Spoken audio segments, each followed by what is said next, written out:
Okay. Oh, I thank think you you. know the part about Gina. Yeah, yeah, And then the second part is about. yeah. I thought I'd do that after the roll call and explain. Okay, but I'll do the photography first. Oh, my mic is on. Okay. I'm calling to order the meeting of the Bellevue School District Board of Directors for February 9th, 2023. At this time, I would like to do the roll call. Oh, we Jane can't hear. Norris. Okay. Christine too. Carolyn Watson. Interim Superintendent Art Jarvis. Now, let me please take a moment to explain why there's only one of us here in person today. And Jane and Christine can speak for themselves, but I'll speak a little bit for them and they can correct me. Jane is out with her daughter pursuing a tremendous opportunity that any one of us would probably do if our kid had that opportunity. And Christine is on what I would term a business trip that was not reschedulable. Seema is so sick. She is beside herself that she couldn't be here, but her doctor has officially diagnosed her with the flu. She can hardly talk to me on the phone and she's taking Tamiflu. Joyce Shuey sent a message through a representative that she's feeling ill, and I'm here even though my mother-in-law is in Overlake Hospital and almost died earlier this week. And the reason why I'm telling you this is because I want you to know that we're all volunteers on the board and we really care, okay? Is there anything else? Carolyn, I'll go ahead and add that. I'd just like people to know that we're attending and then we have established the protocol over the last couple of years where we can enable us to participate fully in the meetings from remote. And so we can hear everything. We'll be able to hear all public comments and we'll be able to participate fully in this meeting. Those of us who are here tonight online. So we are fully with everyone and are looking forward to this meeting together. And Seema wanted you to know she's going to be listening as soon as she can sit up and hear everything that you say tonight. Okay, now I'm going to go on to the introduction of the student. I'm going to call on Executive Director John Harrison to introduce us to the student, who will lead us in the Pledge of Allegiance when he's ready.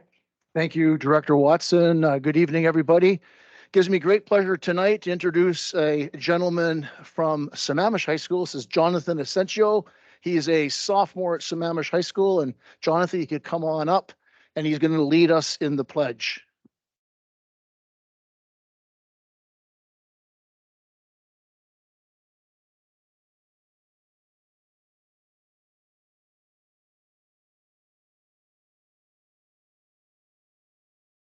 I pledge allegiance to the flag under the United States of America and the republic with which stands one nation under God, invisibly, with liberty and justice for all.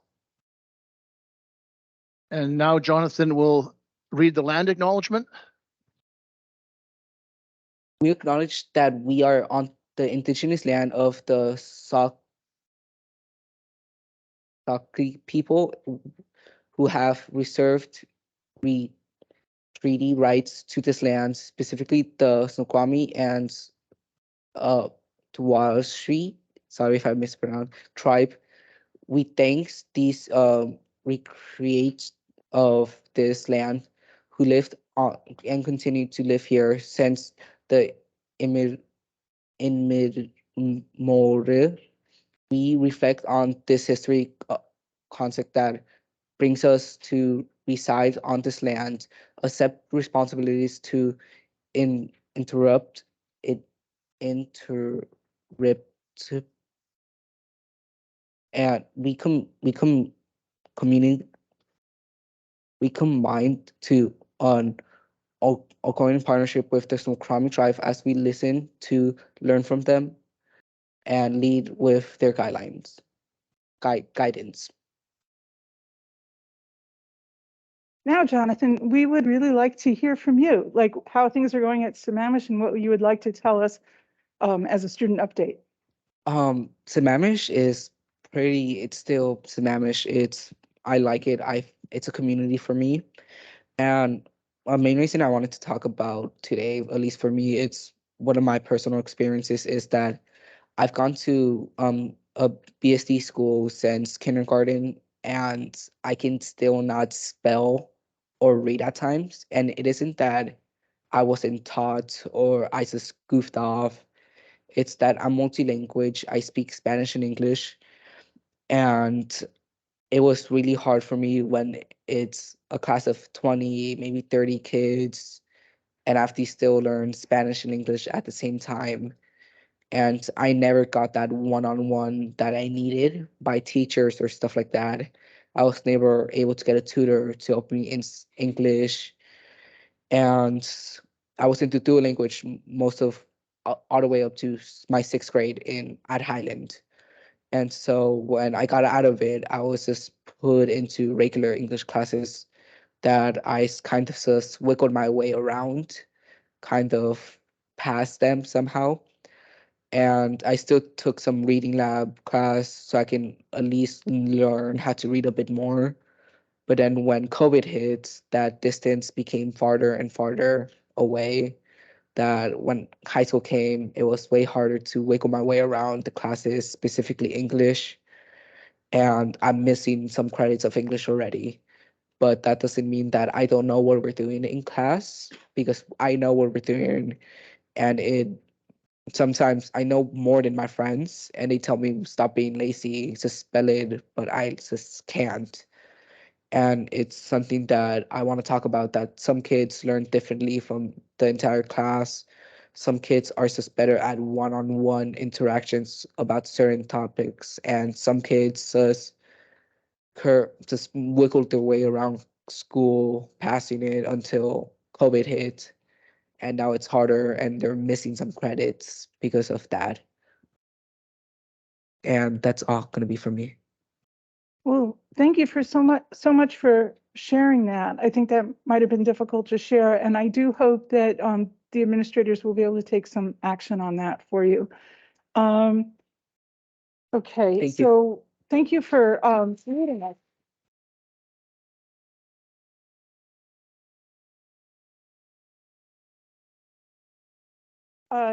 So now I want to mention that we are requesting that there be no recording, audio or video or photography taking place during the meeting.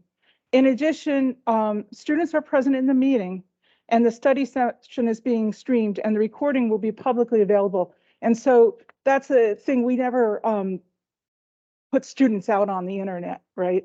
Without like multiple signatures from their guardians and things. So please don't do that.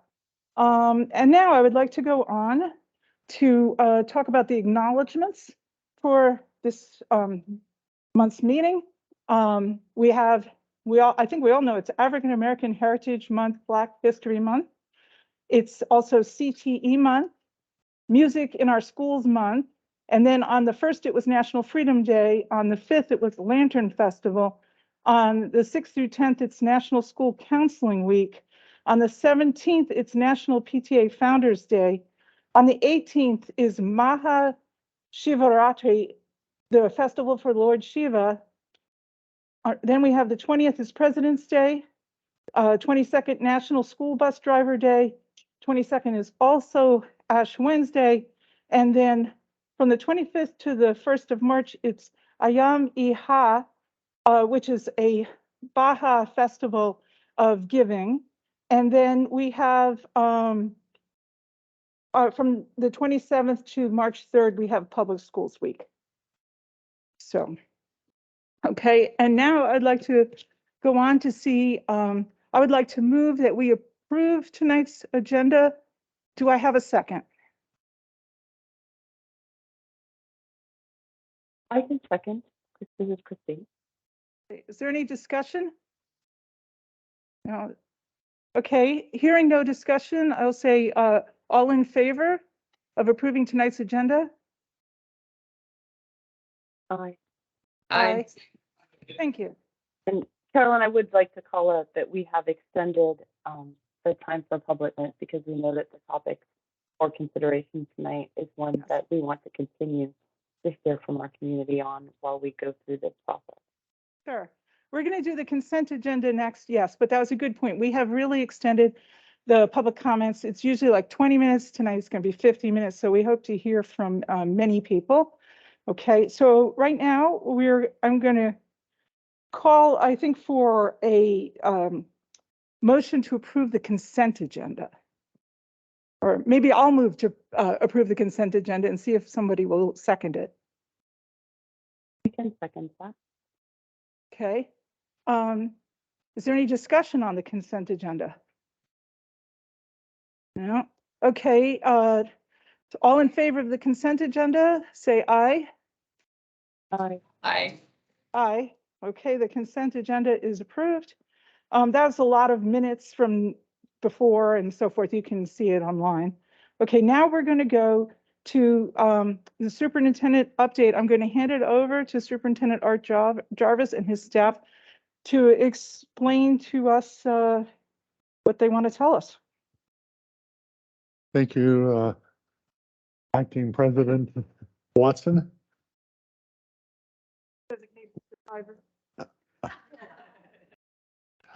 I would like to take a few minutes to lay the groundwork for this evening's staff presentation, board discussion, and recommendations.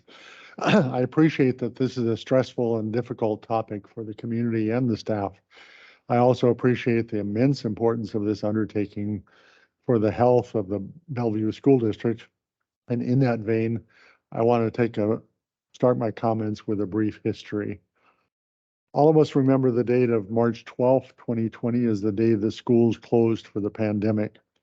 Without revisiting the difficulties that followed, the preceding time was the last in which there was anything akin to normalcy in school districts until this fall of the 22-23 school year. That closure and disruption set the stage for some of the elements that have contributed to the need for consolidation in Bellevue schools. Planning that took place during the spring of the 2018-19 school year was the last that was built on anything solid as far as enrollment, budget, projections, staffing, and operations. The next 2 years became educated guesses at the legislature and local school district levels. I mention the legislature because they control the funding and the mechanisms by which school districts are funded. Specifically, the world of transitioning the public education model to online remote education was filled with unknowns and uncertainties across the board, but especially in the attendance and enrollment areas. Rules were created so as not to punish students for the inability to connect with the schools. Similarly, school district funding systems were amended to acknowledge the chaos and prevent major damage to the schools and the public school districts. Here I have to interject my thanks to the state legislators and leadership who created the hold harmless provisions to prevent the loss of things like our school district transportation system and to support the feeding of children while children could not attend school. There are also additional factors contributing to the need for consolidation that loomed large during the same time period. Housing in Bellevue is one of those. I won't take the time here to discuss all the elements as much as noting the significant lack of affordable housing, the high cost of buying a home, the cost of a 2-bedroom apartment contributed simultaneously to fewer students in the Bellevue School District. Estimates regarding how many children could be expected to arrive with the new apartments, townhouses, and condos proved overly optimistic. Many fewer students arrive from the new multi-density construction, and few are expected. Birth rates constitute another key factor. This data is valuable to predict kindergarten numbers for any school area. Actual births give strong evidence about the number of kindergarten children we can expect in the next few years. In this case, the pandemic years seem to mask a significant change in the number of babies born in 2018 through 2021. It is now evident that the earlier trends changed in the early stages of the pandemic and have never returned to pre-pandemic expectations. The very small entering class in 2022 is followed by continuing small classes over the next years. The particular pertinence of this history is significant in the context of the timing and the process regarding consolidation. A number of specific issues are relevant. Number one, hold harmless funding permitted school districts to use 2019 enrollment numbers so as to minimize the financial loss from enrollment decline. That protection disappears in the fall of 2023. The enrollment loss is now very concrete and real. Bellevue School District has lost almost 2,000 students. Number two, federal ESSER funding was provided to support and sustain school operations through the pandemic. That funding ends except for any planned carryover. The impact of the pandemic on student wellness continues. We do not have available local funding to offset the loss of that federal funding. In addition, number three, to the funding loss, the enrollment decline alone leaves us with empty seats and empty classrooms currently.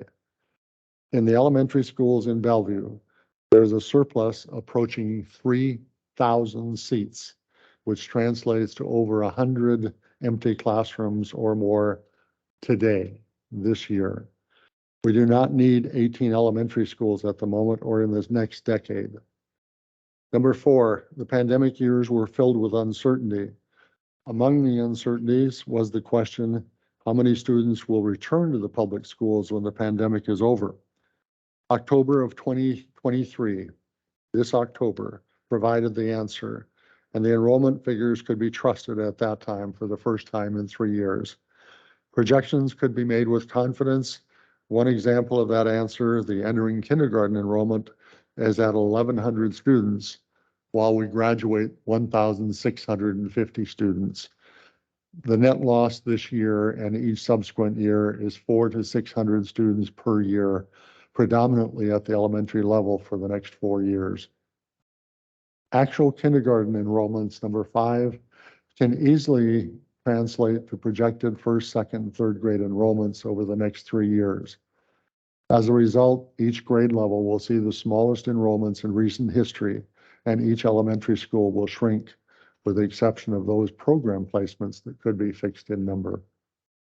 Number six, school funding after McCleary utilizes a prototypical model which allocates staffing resources based on the assumption that an elementary school is equivalent to 400 students. Enrollment declines causing smaller elementaries are therefore only partially funded for staff. A school of 300 would only generate funding for 3/4 of the allocated staff, less than a full-time principal or a full-time counselor, etc. The entire support and operations staff is only partially funded. In the not too distant past, local Bellevue School District levy theoretically could have made up that shortfall. Now that levy is limited by the state in the post-McCleary era. Enrollment loss across the district is not even. The smallest and least affluent schools have seen the greater loss. That loss compounds when transfers are requested within the district. As space is available in the larger and more affluent schools, transfers are approvable, and the small, poorer schools get even smaller. The situation translates to one, number 8, in which the small schools get smaller. They are the poorest, and even while the cost per pupil skyrockets, the services shrink and weaken in the schools that need it the most. Number 9, during normal times, Bellevue corporations often employ persons from far-flung places. That stopped when they were no longer able to get visas or work permits during the pandemic. Children from those families were no longer appearing in the Bellevue School District, thereby adding to our decline, and they have not returned. I use these as indicators of the demographics that influence the planning. I hope these examples offer a clear picture of why the district is engaged in this effort. To do nothing in response is not a professionally responsible option. I've appreciated the thoughtful and impassioned responses and inquiries by parents and staff. Largely, they demonstrate a love of their local schools and an appreciation for the excellent education experience that the school staff is providing in each of our schools. I also appreciate the difficulty of this task for the staff. I want to commend them for the outstanding technical work to look at the options with as many factors as possible to assist finding a reasonable solution. It is hard to witness the attacks turn personal against staff that is attempting to do everything possible to ensure the success of the schools and the school district. When we begin the recommendation session this evening, I believe all will have the opportunity to observe the diligence with which staff has approached this complex and unpopular task. The final recommendation is mine as a superintendent. I will offer these recommendations to the board together with the plans to move forward when we come back in the study session. I wanted to set the framework in this case. I will introduce the staff on my left as they make the reports, and I will lead with the recommendations themselves so that as I report, you can factor that in as to why particular choices were made by the superintendent. So, Madam President, I would return it to you, and after the public comment, we will begin the recommendations.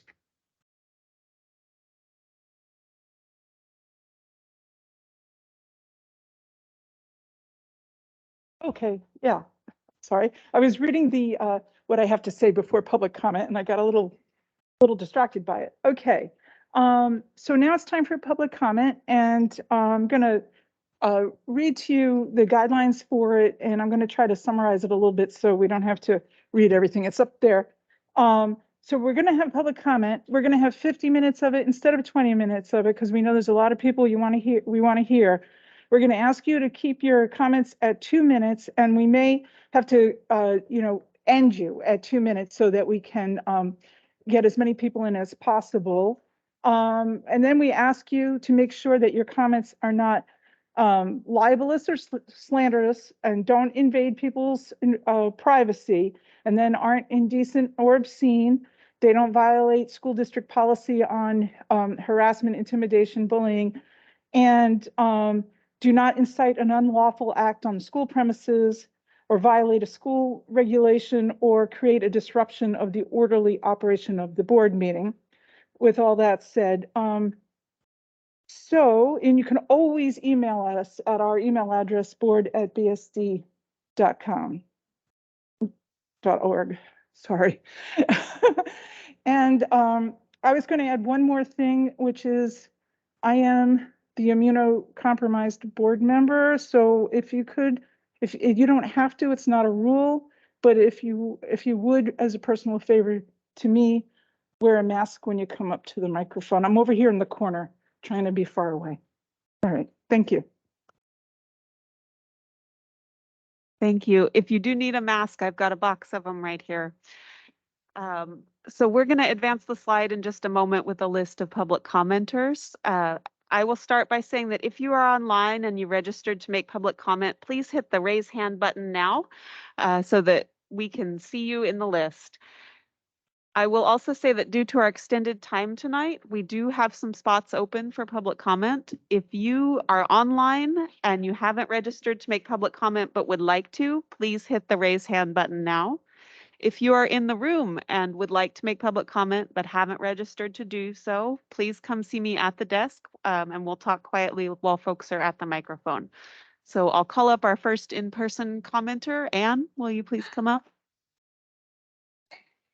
Tanya, can you have Jess zoom in the camera a little bit more to the mic, please? Jess is giving the thumbs up that he will do that. Thank you very much. Thank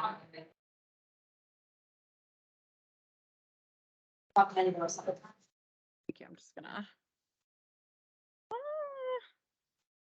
Hi, sorry, I wrote things down. Okay. This is my first time speaking. I'm really nervous. Do I just go? Yeah. Okay. Hi, my name is Anne Valeri. I have 2 elementary school age children in the school district. We moved to Bellevue a little under 4 years ago. And I was truly blown back by everything that this district offers. We came from Atlanta, Georgia. That school district has a little bit different reputation. They knew we were coming to Bellevue and it's like, oh my God, you're like, we're so lucky. We feel so lucky.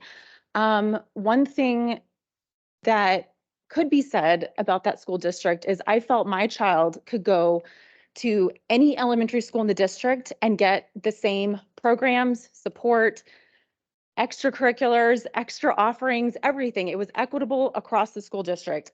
I don't feel like I can say the same for BSD, and that is very disappointing to me. I should be able to send my kid to anywhere in this district and have them have access to what every other student has access to. To the school board specifically, I don't envy your position.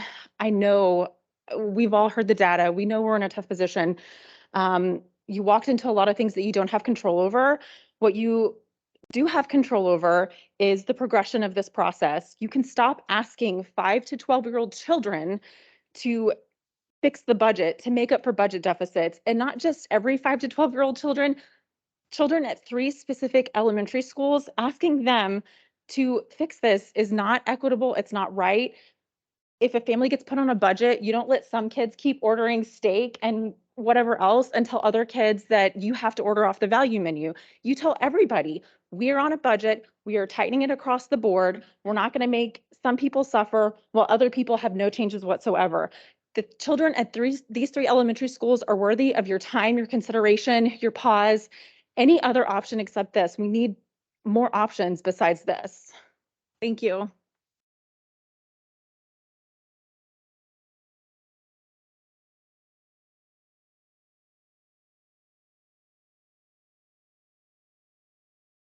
Go ahead. Good evening. I have so many things to talk about, but with limited time, I'll focus on just 2. If you want to read more, you can visit my Substack at mostlywashington.substack.com. First, you are massively underestimating the impact of private schools. I have been told by a district employee that the district is only counting kids who requested their records be sent to a private school as departing for a private school. You're not counting parents who don't make a request, and they do exist. I've talked to them. You're also not counting kids who never enrolled in the district, kids who started in private kindergarten and just kept going. I looked at enrollment data, not records requests. I found that as the district lost students, private schools grew. The impacts are especially concentrated among kindergarten through 3rd grade. For every 100 students the district lost, I estimate private schools gained 85. The district estimates that as of last year, they had lost 250 kids total to private schools. I estimate that we had lost 645 just for kindergarten through 3rd grade. Another parent in the district, a data scientist with a PhD, ran his own analysis. His finding was that private schools were even more favored, gaining 95 students for every 100 the district lost. The American Community Survey, published by the US Census Bureau, tells us that Bellevue's child population is still growing. I talked to the district's demographer, and he dismisses this data, saying that it was pre-pandemic data and suffered from small sample sizes. These assertions are both false. This survey is conducted every year with a sample size of approximately 2 million people. The kids are still here. It is your job, the district and the board, to figure out why parents are opting out and make the necessary changes to bring them back. You can still turn this ship around. Closing schools will not help. If anything, you'll make it worse. You've already lost my confidence in your leadership. Second, on the budget, we've been told that there's a $20 million funding gap spread over the next 3 years. The district's annual budget has grown by $50 million since the start of the pandemic. You could cut that new spending, just the new spending, by 15% and have more than enough to cover the gap. I'm sorry, I have to interrupt you. You're at the end of your time. Okay, thank you.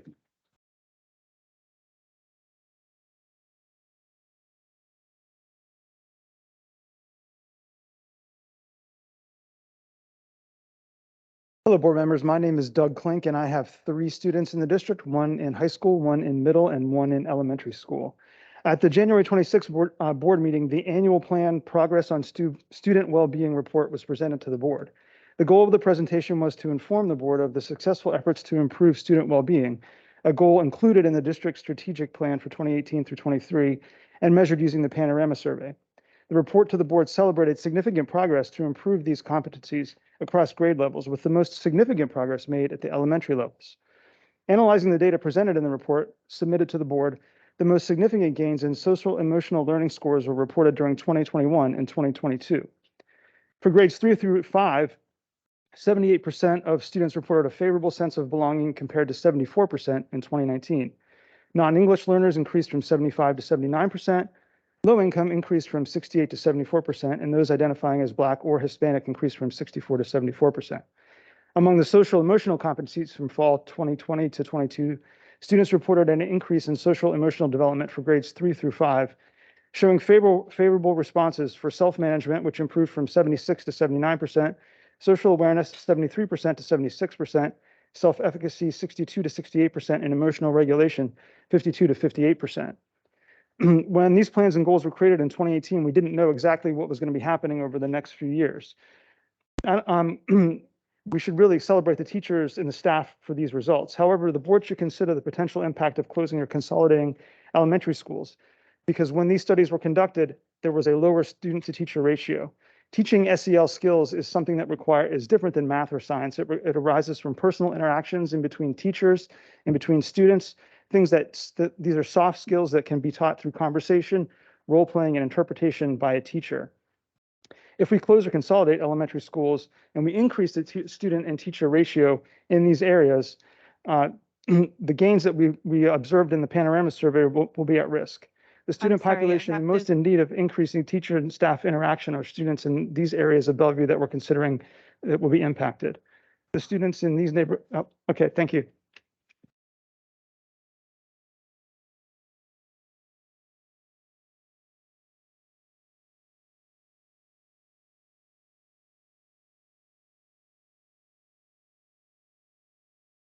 Mrs. Watson, long time no see. Good afternoon, everyone. I want to thank everyone that came before me. Your perspective is invaluable to humanizing what we are hoping to convey to all of you that are present today.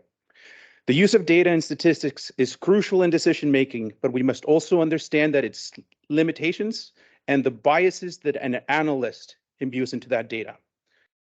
Data analysis should have compassion as a core element, not an afterthought.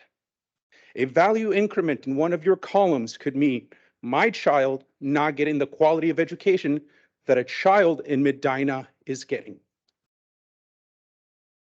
Don't ignore the difficult questions that are arising from your analysis. Realize that this isn't easy for you, just as it isn't easy for us, and focus on those difficult questions. Questions such as, what are the impacts of school closures on our children? How will the consolidation around the dual language programs affect the children that don't speak English as a first language? What are the downstream effects economically and sociologically for the students who are being aggregated into schools that are sharing limited resources and need to share more student count per teachers? Those questions should be answered and fully considered in your analysis, and yet they are not.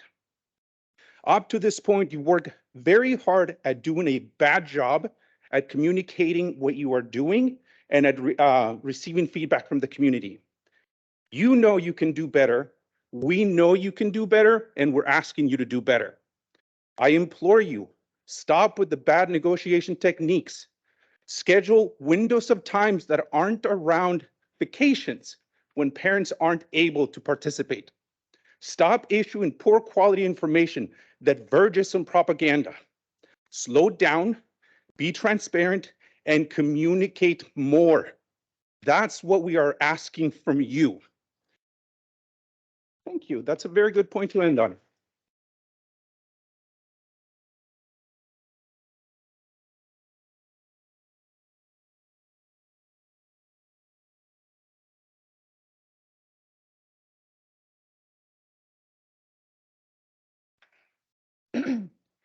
My name is Hannah Park, and I'm a parent of a first grader at what is still today Eastgate Elementary School. I want to start off by reading BSD's mission statement: to serve each and every student academically, socially, and emotionally through a rigorous and relevant education that is innovative and individualized. As a learning community that values one another's humanity, we provide courageous support for an equitable and an exceptional education for all students. Planning for the future seems to be leaving out many students the district is currently responsible for. I don't believe that the timeline in which this has transpired allows the district to provide individualized support to each and every student that we have now.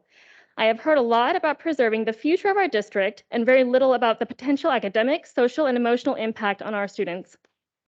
Sadly, we have been already very deeply impacted, and there has been a huge sense of uneasiness. Our children have been hearing about this and already don't feel secure or supported. This generation needs something consistent coming out of a pandemic, and their pieced together worlds are about to be shattered again. As a former elementary teacher, I cannot imagine how hard it has been to teach through this uncertainty and moving forward, preparing their students to be scattered while dealing with their own unknown futures. With that, I respectfully ask for several things. One, please prioritize our special needs students. I ask that they especially be given thoughtful transitions that equitably serve them. The district needs to figure out a way to be able to give highest priority first to the immediately displaced students. Two, I ask for adequate support for staff and students as they navigate the rest of the school year, knowing this will be their last in the building together. Please center on how to support their needs and emotional well-being so that they can feel seen, dignified, and cared for. Three, I also ask for complete transparency and more clarity. We want to see what other alternative options were explored before coming to this conclusion today. Four, moving forward, please treat us as part of the process and not the audience. Lastly, I respectfully ask that our incoming superintendent help make these decisions. He will be the one who will oversee the impacts next school year. His qualifications and experience in our district would add value to the discussion. Thank you.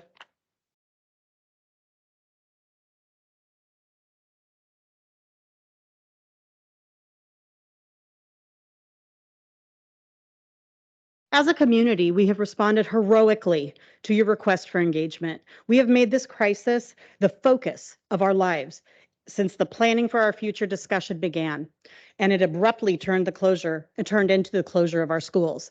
We have gathered without rest to research, brainstorm, and rally for our children, educators, and community. We have waded through misinformation, through fear, through confusion. We have collaborated deeply with our community to ensure those who do not have the ability or resources to be here are informed and included in our voice. We have shared our collective and individual input with you through every avenue available, and we fear these are one-way streets. They have been proven they are one-way streets, though in-person discussions have been fruitful and thoughtful with individual administrators. We have seen little acknowledgement that our input is truly being considered or discussed. Our input is not only valid, but critical. As parents, educators, business owners, and taxpayers, we each have a critical role in the community and most importantly in our neighborhoods. We feel largely ignored. You need to know you have destroyed community trust with your imprudent, hasty timeline, draconian process, and ambiguous communications. You cannot fix this. This is shameful. We are disappointed to see you have not incorporated the input you requested from our community into your recommendation. And to the board of directors, each of you has shown remarkable consideration for our community over the last 4 weeks. You have answered our calls and extended yourselves individually to speak to parents and children regarding this impending upheaval. Thank you. I trust you will proceed with prudence and discernment in your consideration of the Bellevue School District's recommendation today. I trust you will remember your fundamental governance responsibilities as you proceed through this crisis. I trust the board's 4 tenets of vision, accountability, structure, and advocacy are front and center in every decision you make. I trust you will remember that you are tasked with fulfilling short-term and long-term district goals. I trust you will embrace transparency in your actions and accuracy in your communications. I trust you will understand our community feels deceived, and we are looking forward to restoring a faith in our district. We are here at your service now as contributors to a viable, holistic solution for our already compromised community and children. That's the I end of your hope my time. trust is warranted.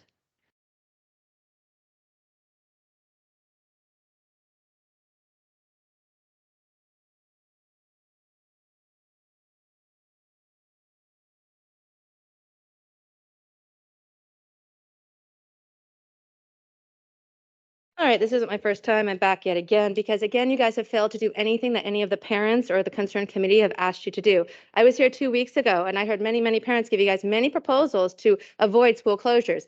I haven't heard anything from the district or the board about what you guys are going to do about those proposals. We raised significant questions about the data. Here you are relying on that flawed data yet again. You've relied on one demographer, yet Mercer Island schools decided not to close an elementary school this year because they wanted to get second and third opinions. Where are your second and third opinions? Stop. You need to stop this process of closing the schools. You have more than enough funds to get through next year, and then you can holistically look at a proper approach to dealing with the issues that you find yourselves in. How you've managed to financially ruin the district, I don't know. But that's where we are. I get it. But you have enough money to float us for next year. Now, let me talk about you just decided to close Wilburton, a brand new school that was built 4 years ago by taxpayer money based on the same demographer that said we needed said school. Now you're going to close the brand new school, a brand new school that actually has a current capacity of 350 kids, over 50 more than Woodridge, which is a much older school by 17 years and relies on portables. How on earth did you come to that decision? Again, another prime example of how you're not actually looking at your resources and effectively managing them correctly. That is how we got where we are today, and it looks like more of the same going forward. I don't think the taxpayers are going to be very happy when they find out you're going to close a brand new school just built 4 years ago. Mind you, has a capacity of 744. Again, back to the demographer issue. As I stated, I strongly disagree with those numbers, as many have also said. I think in the next 2 or 3 years, you're going to find that those numbers are flawed, and you're going to have to increase enrollment and probably reopen a school. But if you keep Wilburton open, you can actually put 744 kids in there. But that doesn't seem to be a forward planning option on your guys' behalf. So again, I ask that you stop. Leave the schools the way they are next year. Take this next year, listen to the community, listen to everyone involved, and let's find an equitable solution for all. Thank you.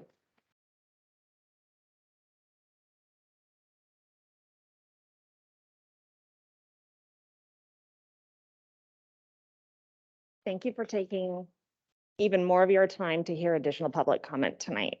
My name is Megan Russell, and I'm the parent of a second and fifth grader at what is currently known as Eastgate. I don't have kids at Ardmore or Wilburton. I'm really frustrated that I had to find out via text and not from this meeting the names of the 3 schools.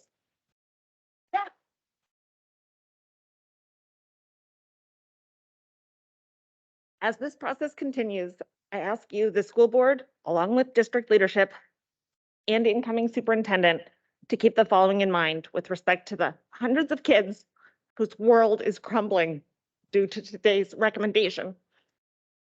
1, center on their mental health and well-being.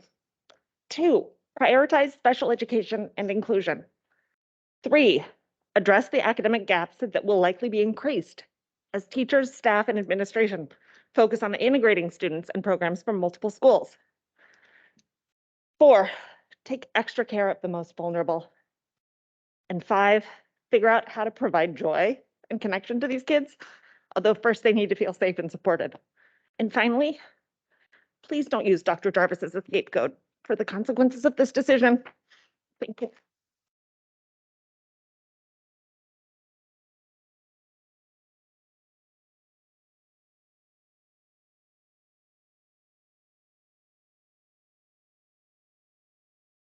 Thank you for having me. I want to echo the same sentiments that were just conveyed, that it's disappointing that we found out the results via text message. My comments are a little bit different than they would have been otherwise. I'm the parent of a child in Sherwood Forest dual language program. I'd first like to acknowledge the privilege that I have of being here. I have the privilege of time, resources, and I have comfort with speaking in public. There are families being left out of this process that do not have that same privilege. I fully understand that BSD is facing a financial decision around managing costs. I also understand there are 2 sides to a balance sheet. There are costs and there are revenues. Let me first start with the cost, where BSD has put their attention. First, BSD has placed a policy of open transfer. They have moved children out of neighborhood schools and into others. The schools receiving the most open transfer students have advanced learning programs, and they are the most affluent in the city. This data isn't public, but my understanding is that last year alone, 20 students that would have gone to Sherwood Forest were transferred to other schools. That is only 1 year. That is a whole classroom of students. I imagine recommendations would look far different if enrollment data was normalized for the policies and programs BSD has put into place, leading to lower enrollment at schools targeted for closure. Second, there's been only one side of cost presented, the cost to BSD. Where is the evaluation of the cost to our students and their learning outcomes? I see no analysis of what the impact is to students currently at, for instance, a student at a currently Title I school having to bus an additional hour each day and the cost to their learning outcomes. Third, I have heard from BSD that there's an overall district-wide enrollment issue. Where is BSD's plan for increasing overall enrollment and also revenue to the district? For instance, prior to shutting down schools, BSD could put together a plan for encouraging and allowing Thank more you, we're at time. non-residents to apply to Bellevue schools. We're at time. And putting a preference towards the schools with lower enrollment. Thank you for your time. I appreciate it.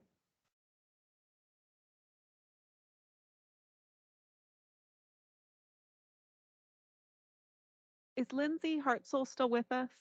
Thank you. Hi. So I don't have something written because there are so many things that I could say, but one thing that keeps striking me is shared values.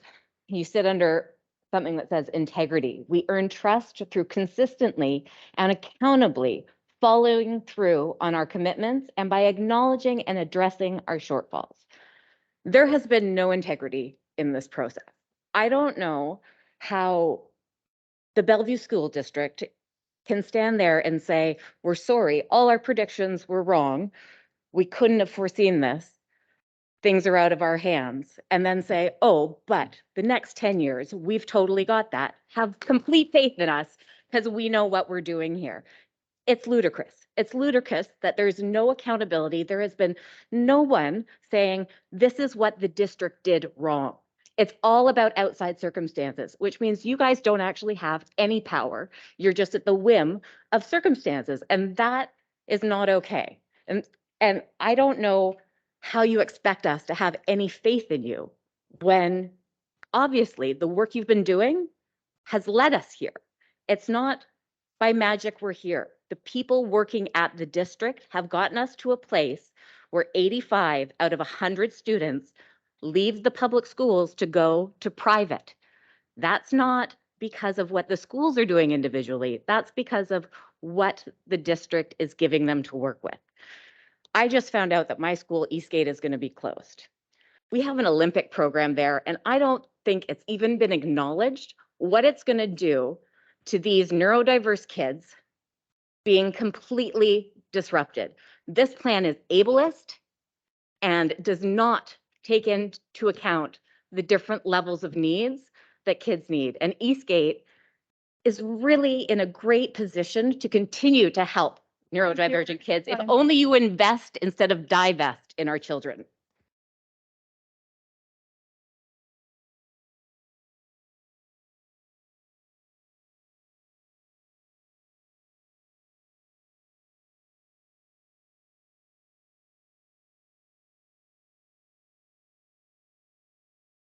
Hello, I'm a parent of 2 first graders at Phantom Lake Elementary School. My family walks to and from school every day, along with many other families. PLE brings us together. It is the heart of our community. I believe this is true of all our neighborhood schools. That is why I'm asking you to please keep our schools open, all of them. No child deserves to have their school closed, especially now when we're all recovering from the trauma of the pandemic. I know you have some hard decisions to make, but consolidating 3 schools next year to close an anticipated budget gap is not the answer. So what is the answer? It's right here. Give us a seat at the table. We want to be part of the solution. In the past 3 weeks, since we found out about the school consolidation plan, our community has come together to share research, analyze data, and brainstorm ideas. And there are some creative ideas out there. I've heard everything from renting out school-owned properties to the city for affordable housing to repurposing empty classrooms for school district office employees. There are other options out there if you have the courage to take the time to look for them. And there is time. despite what you may have heard. We're not in a looming budget crisis that must be resolved before the year is out. Enrollment is not falling off a cliff. I should know, last September, my daughter's first grade class was cobbled together the day before school was scheduled to start, and a teacher was pulled back from retirement because the school had more first graders than the district expected. In the past month, 3 more students have joined her class. So how much time do we need to resolve the issues caused by declining enrollment? Give us 1 year, the same as the Seattle School District is giving their community for the same issue. We want to share our ideas and collaborate on solutions. Thank you.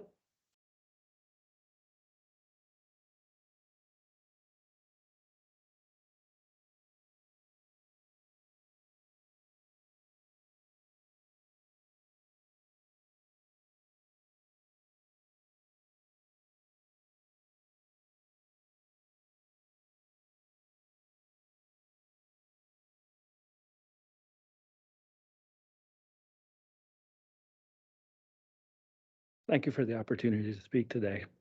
My daughter goes to Phantom Lake Elementary. It has a dedicated staff. The parents are involved. It's inclusive and incredibly diverse with 60% students of color, 20% multilingual learners. And I heard today we dodged a bullet. We got lucky. But I'm going to keep going with my statement because I think it applies to all 7 schools. Other schools threatened with closure have similar numbers. In fact, all 7 schools are more diverse than the district overall. It is important that we don't move forward toward closing any schools without a proper equity analysis. Phantom Lake is a model school, not just for its award-winning performance, but because it is a model of traditional city planning. It is a great example of a centrally located walkable school. It's a neighborhood school. Neighborhood schools are the hearts of our communities. At its best, the city of Bellevue is made up of these communities, and they need to be protected. I understand that the district needs to find buildings for 3 choice schools and does not wish to use the bonds that we taxpayers approved for their construction. However, it would be destructive to uproot the neighborhood schools and bus kids away so that choice schools could come in and take the places of neighborhood schools. I believe this would be a profound policy shift, one that would prioritize special choice schools over neighborhood schools. Something of this importance should be decided by the people of Bellevue and not the school district. In the case of Phantom Lake, the OSPI data shows that enrollment has remained very solid over the last 7 years, fluctuating by only 20 students in 7 years. So why all of a sudden do we need to consider closing it, or the 3 schools for that matter? Many parents don't trust the data. During the last 3 years during the pandemic, we saw the greatest change in our society in our lifetime. Many kids left the system because virtual learning didn't work. Businesses don't use those 3 years for their models, and the school district should not use those 3 years either. Sorry, that's your time. Yes, we found that for every 100 students who left public schools, 85 ended up in private schools. That's a reversible trend. Time. That's your time. We need your support for our community. Thank you.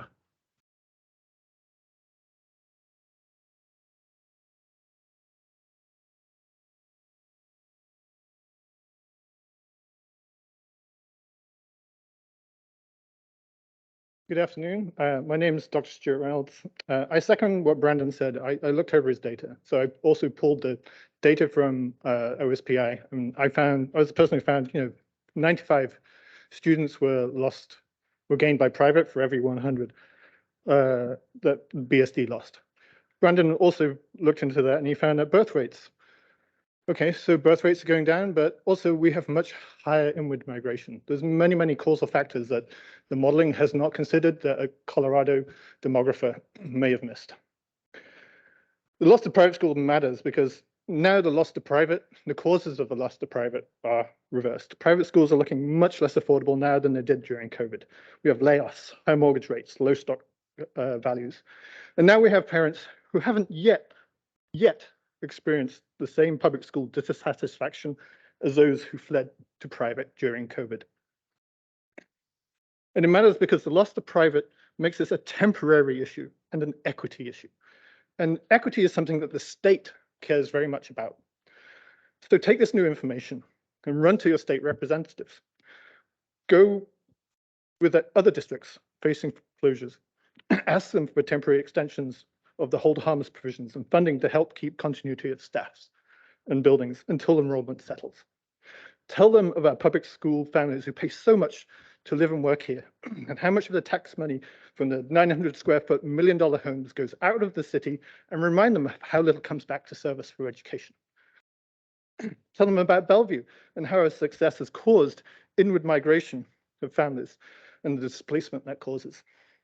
Tell them about the segregation in our school system as we bleed to private schools. And tell them that we're looking to close exactly those schools that serve low-income and minority students the best in the state. Tell them that Bellevue won't even consider closures in the neighborhoods whose lot sizes are the largest. Okay. Reach out to your state representatives. We did, and we found that you hadn't. Please. Thank you.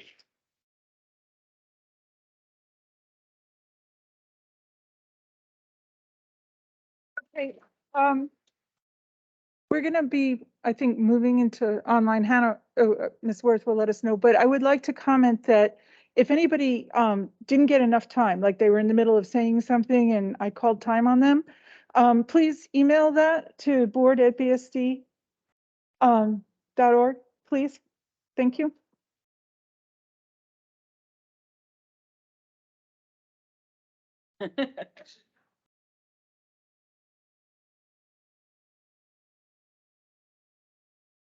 Next, we have our online public commenters. Gail, I've allowed you to turn on your microphone and camera, so if you can go ahead and do that for us and then start talking anytime.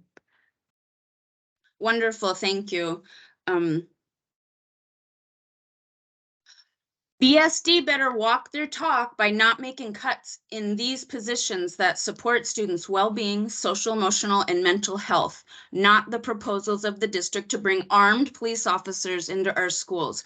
It should be irrelevant that Bellevue Police Department will be paying for a significant portion of the expenses of the proposed armed police officer program, even in these financially fragile circumstances. What has proven to be much more effective, equitable, and safe, and what most of our community has expressed what they want and need, and what BSD claims to prioritize are more mental health counselors, teachers, nurses, social workers, other support roles such as PBIS coaches, behavior specialists, behavior techs, psychologists, and more, not armed police officers. There are just too many reasons, examples, and validated concerns to justify not having any police presence and interaction for our students. School is supposed to be a safe place without officers just walking around with visible weapons on them. No matter if they're wearing a polo shirt or if they have a more woke title, they are armed police officers.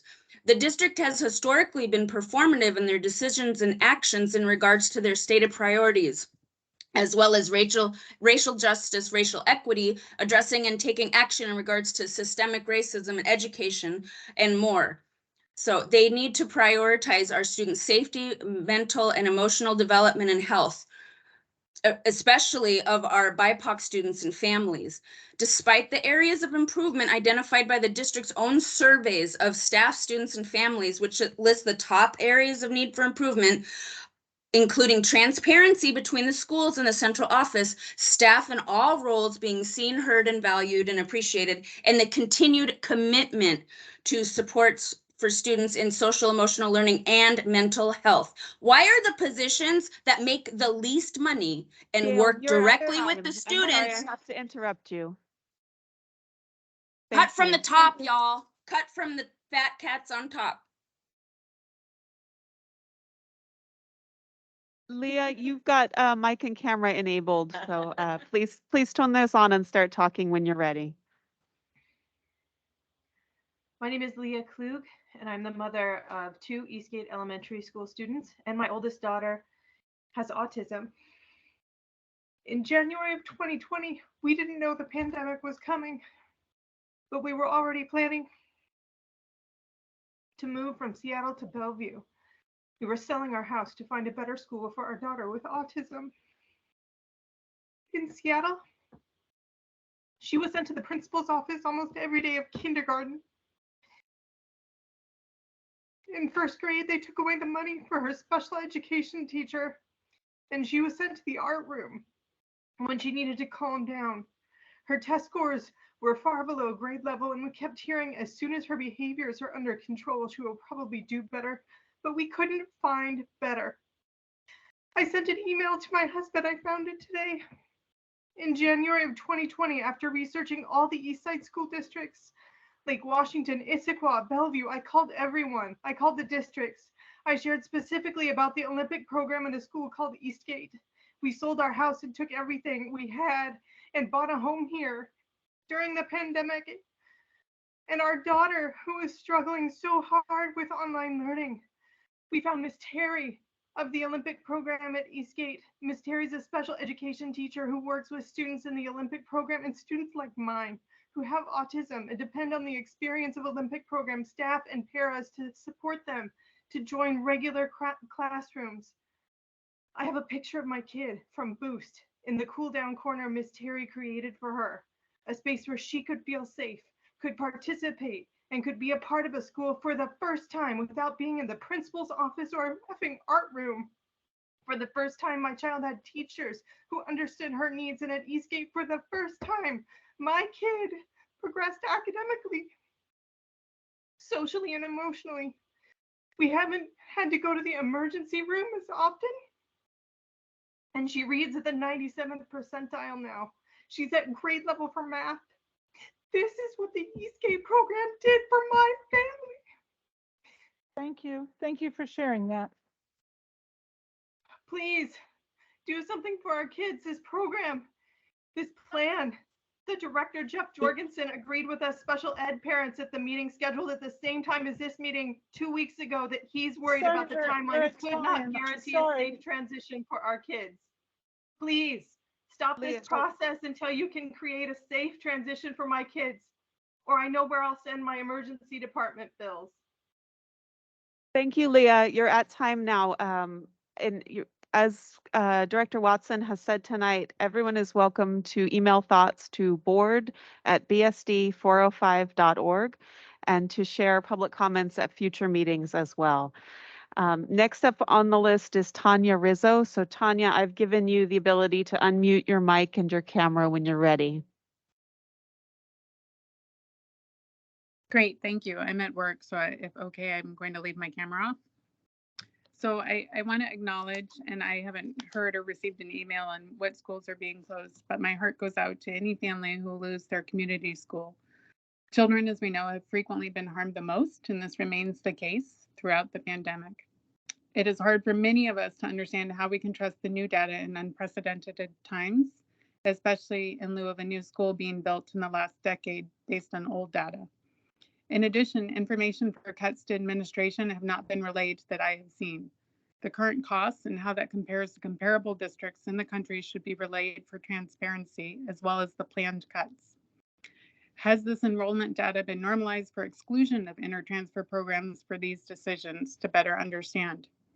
There should be some transparency made how ultimately these decisions were made. What criteria were used? Is it equity-based? I request, as I'm sure many of these families, that all of these questions should have public data. Thank you.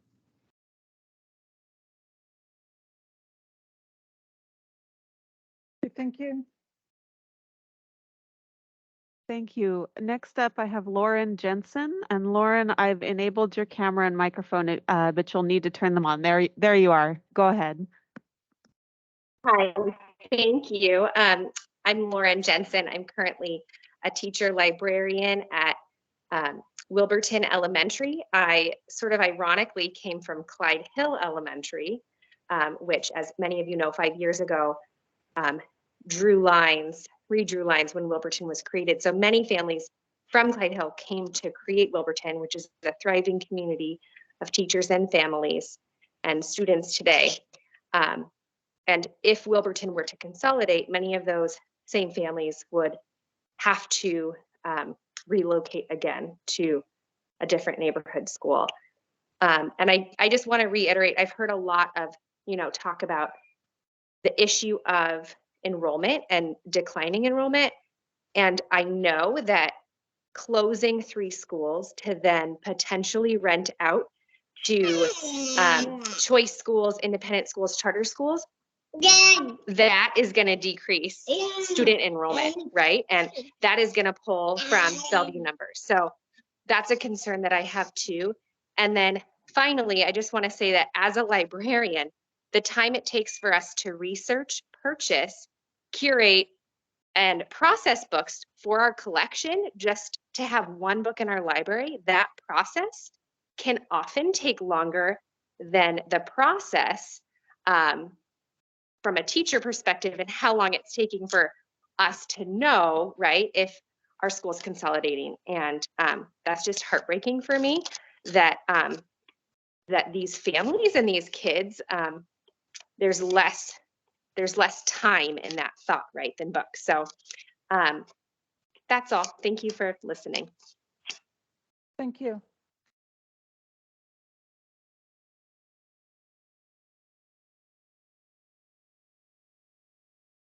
Okay, next up we have Catherine Charlton. And Catherine, I've enabled you to turn on your mic and camera, so please do that for us. Thank you. Yeah, I wasn't planning to speak tonight, but I saw the announcement and I just wanted to say a few words. So from the start of all of this, we've told our 4th grader at Wilburton that if the district does choose to close his school, it'll be fine. And we'll rejoin the wonderful Woodridge community, which is where our daughter started elementary school. But based on the announcement that you've sent out, we've now found out that Woodridge is no longer an option given a Wilburton closure.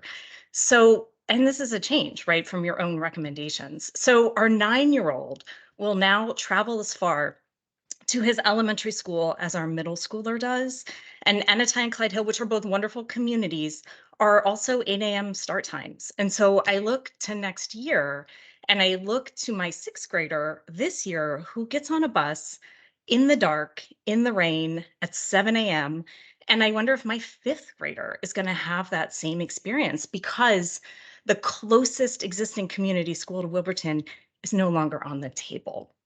My employer doesn't even ask me to be work ready at 7 a.m. So to ask our Wilburton children to have to travel miles across the 405 to get to a school that starts at 8 a.m., I think is a terrible recommendation.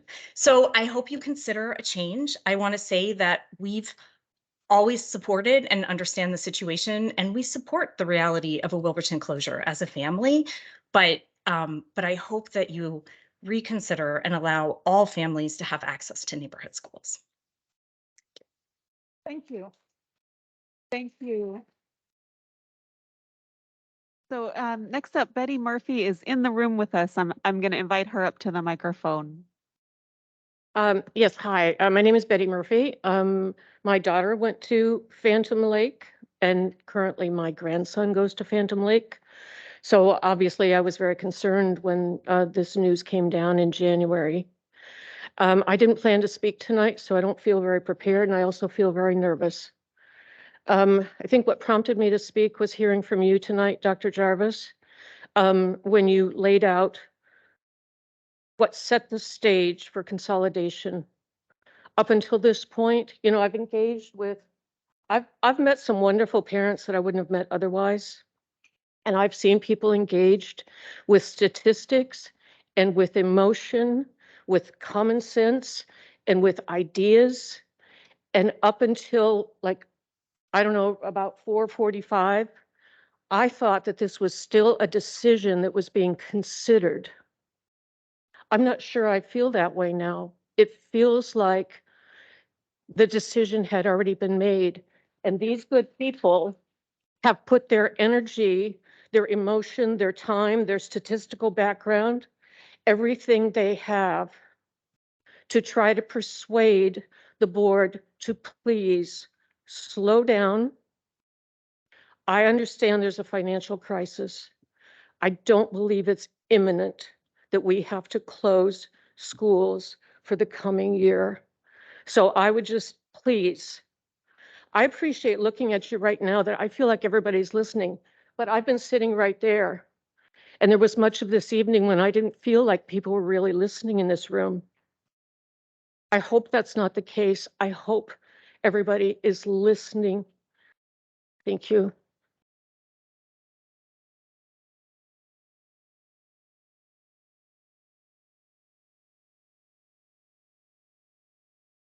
Thank you so much to everyone who's spoken so far. I have 3 folks online that are asking to speak, and then 1 more in the room. And so I think we're going to have those 4 people speak and then call it at an end. Okay, so next up is Ashok Shimoji Krishnan, and I've allowed you to unmute yourself and turn on your camera. If you could do that now, please. I actually apologize. I think I accidentally hit the raise hand button, so please go ahead and skip me.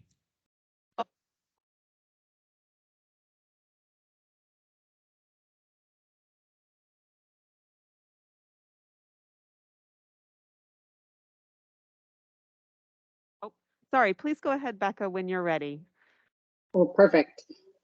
I wasn't intending to speak tonight either, and I want to just echo all of the comments that have been put forth so far.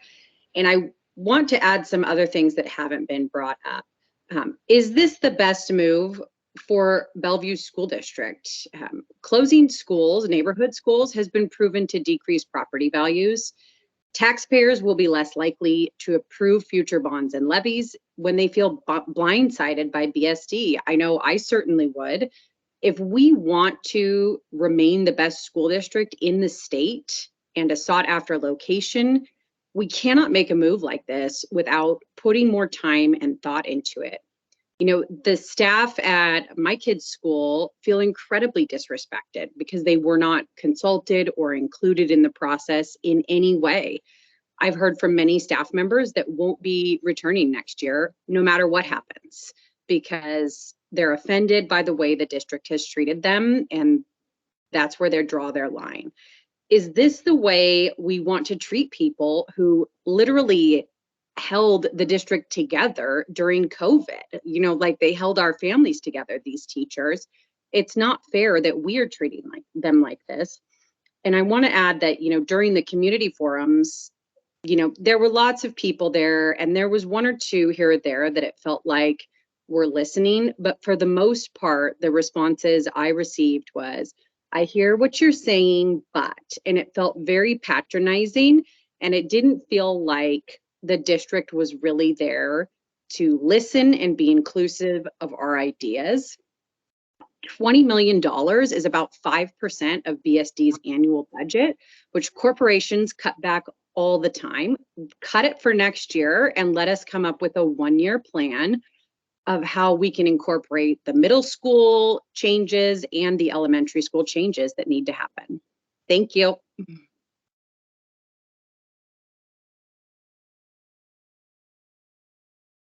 Thank you. Next up in the room, I have Solomon.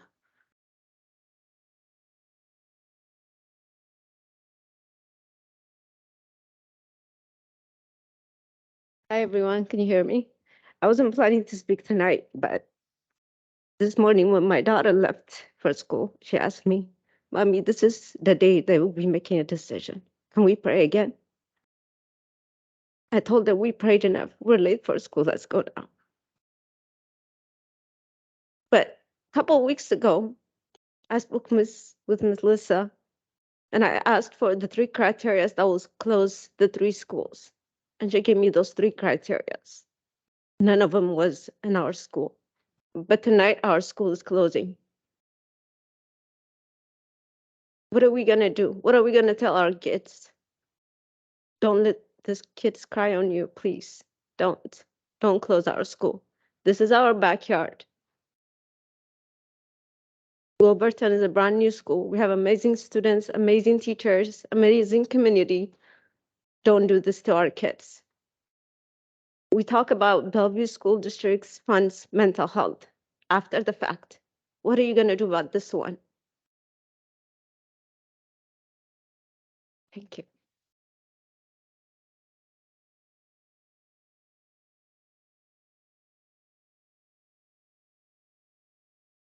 Thank you. I've got 1 more person with their hand up online. I'm going to allow them their mic and camera, and that'll be our last comment for tonight.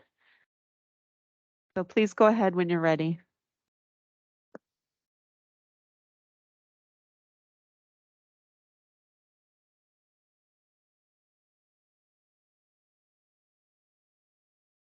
We can see you, but we can't hear you.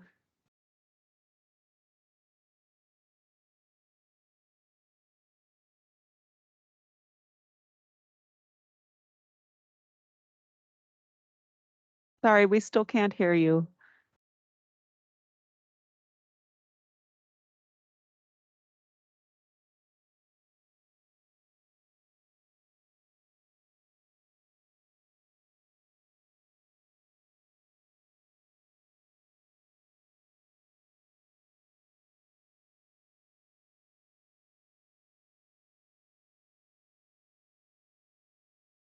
Hannah, can we give Jess a minute to just see if he can help them find the settings under more for the microphone so that they can, maybe that will help them be able to speak? Yeah, and I'm happy to talk. If you click, there's a button with 3 dots above the word more.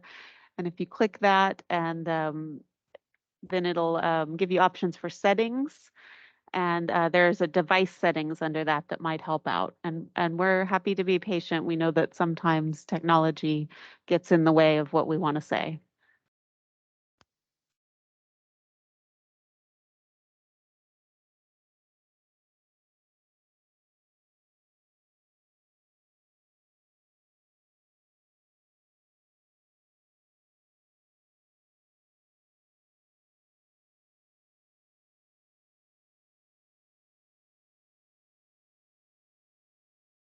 Okay, it looks like our commenter has logged off, perhaps to log back on and retry. I do have someone that's got their hand up that has had their hand up all night on and off, so I'm not sure. I'm going to go ahead and allow your mic and camera. And if you're ready to talk to us, please go ahead. Thank you. Yes, my name is Camelia, and I have a student at a Big Picture school. I just want to say that I'm incredibly amazed by all these intelligent parents and amazing mom and dads who are equipped with incredible ideas and data, providing all the information today at when they spoke. Thank you so much, you parents. And secondly, I would like to say something about how we're emphasizing so much on private school students not returning. Personally, I took my student out of school for 2 years and homeschooled him, and the resources out there are incredible. I mean, there is so much to teach our students through private school or homeschool that I actually don't blame sometimes students for not returning.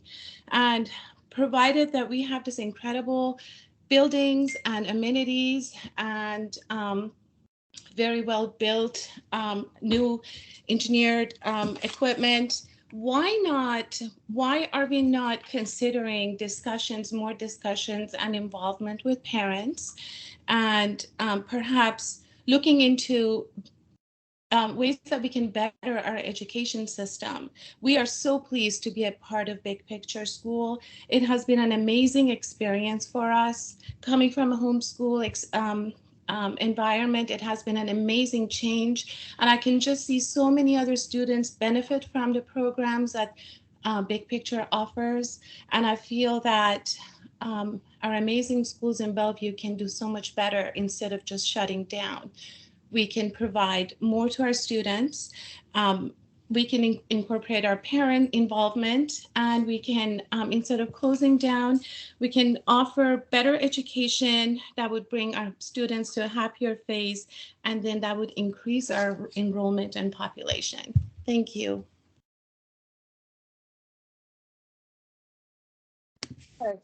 Thank you. And our previous commenter has logged back on, so I'm going to give him the chance to try to unmute this time. Hi. We can hear you loud and clear. Perfect. Thank you. So first off, I think closing any school is extremely disruptive to both parents and students at those schools. And so I'm just wondering whether closing school is the only solution we have left, for the BSD district. Is there other possible solutions, such as integrating immersion school with existing local schools that have low enrollment?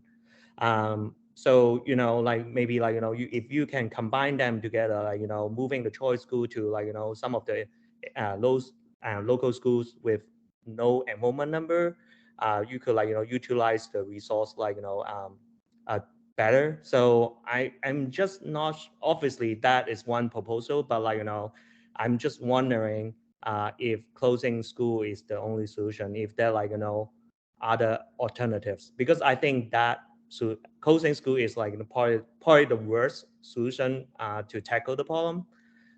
So I would encourage BSD to strongly consider other alternative solutions, such as the one I suggest.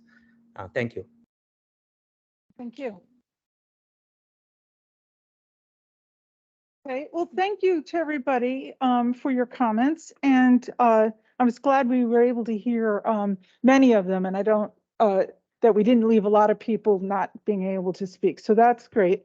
We're going to take a 10-minute break now, and then we're going to come back. Carolyn, before we do that, Carolyn, before we take a break, I'd like to just make a comment and provide some information that I think is really important.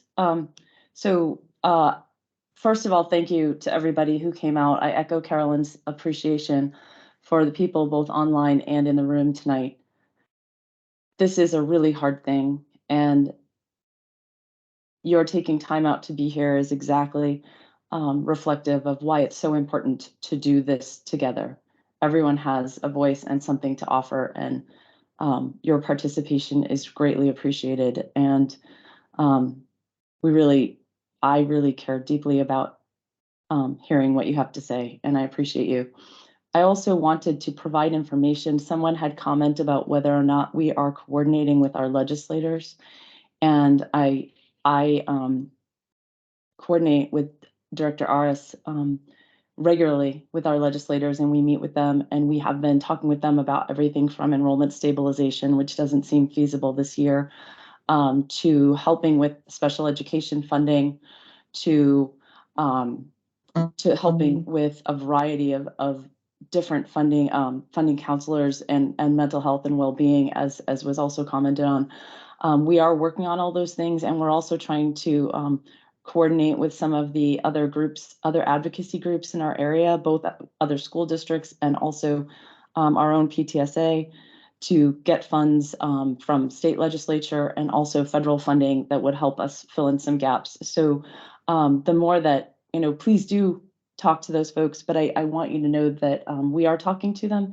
And I actually want to give a shout out and appreciation for the outreach and coordination that they've been giving to us, especially our former school board director, Milan Tai, who has been really making sure that she is listening and sharing back what she hears with us, as well as listening to us about things she can do. The same for Lisa Wellman, Vandana Slatter, Tana Sen, and Patty Cooter. They've all been meeting with us and talking with us, and we really appreciate our group of representatives and senators, and we're going to continue to coordinate with them. So thank you for calling that out. If folks want, thank you. We're going to need to take the break. It's going to be a 10-minute break. Carolyn, And we are now going to come back at 6:03. Carolyn, can I make a quick statement, please? Oh, you're making me nervous. We're getting so behind here.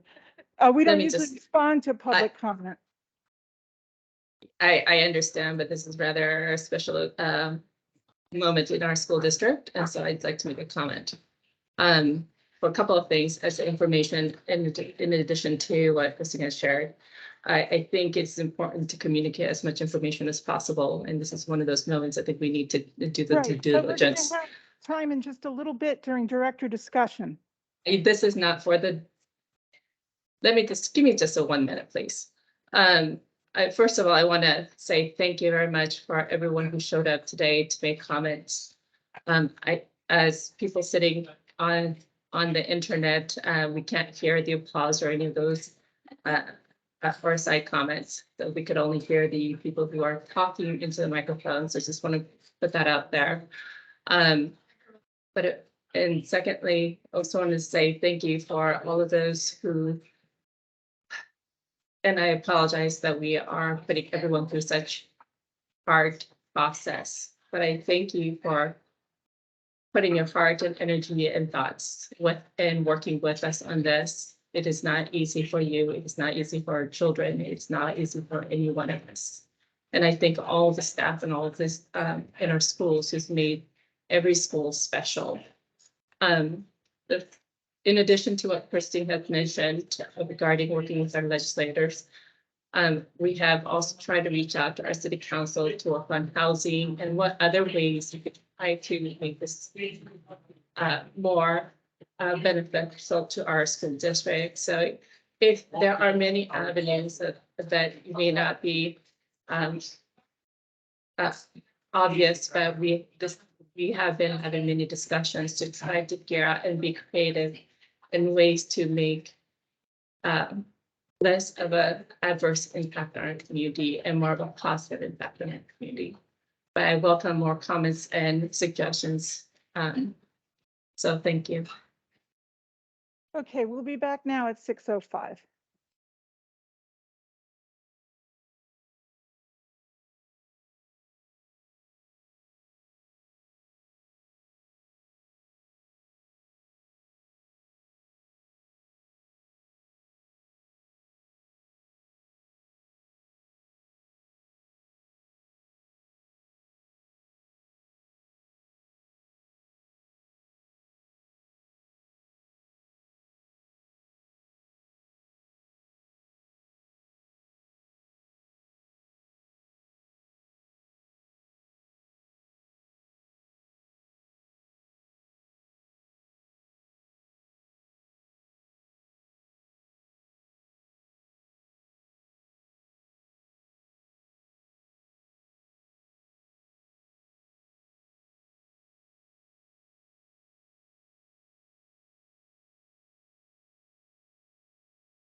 All right, everybody.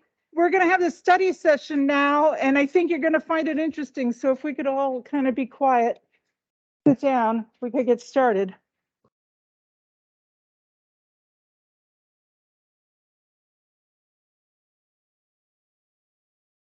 Time for the study session.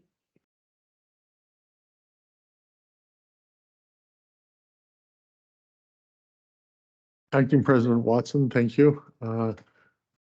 I think many people have seen the recommendations, but I'd like to read the recommendation first and then invite the staff to begin the study session to provide both detail behind and detail in terms of the process and detail in terms of what it means moving forward. So first, the recommendations. For the north area, consolidate Ardmore with Bennett, Cherry Crest, and Sherwood Forest.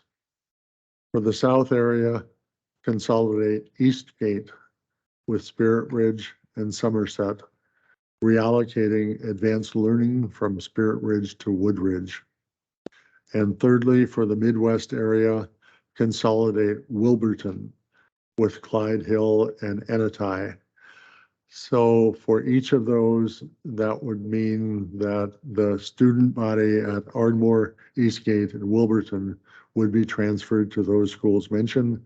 I'm going to leave the data, and next presenter will be really one of the key people that has managed the data, but Deputy Superintendent Melissa DeVita, and she will be working hand in hand with Deputy Superintendent Eva Collins and our Associate Superintendent for Human Resources, Dr. Jeff Thomas. So Melissa DeVita, Deputy Superintendent, would you take it from the recommendations into the study session itself? Thank you.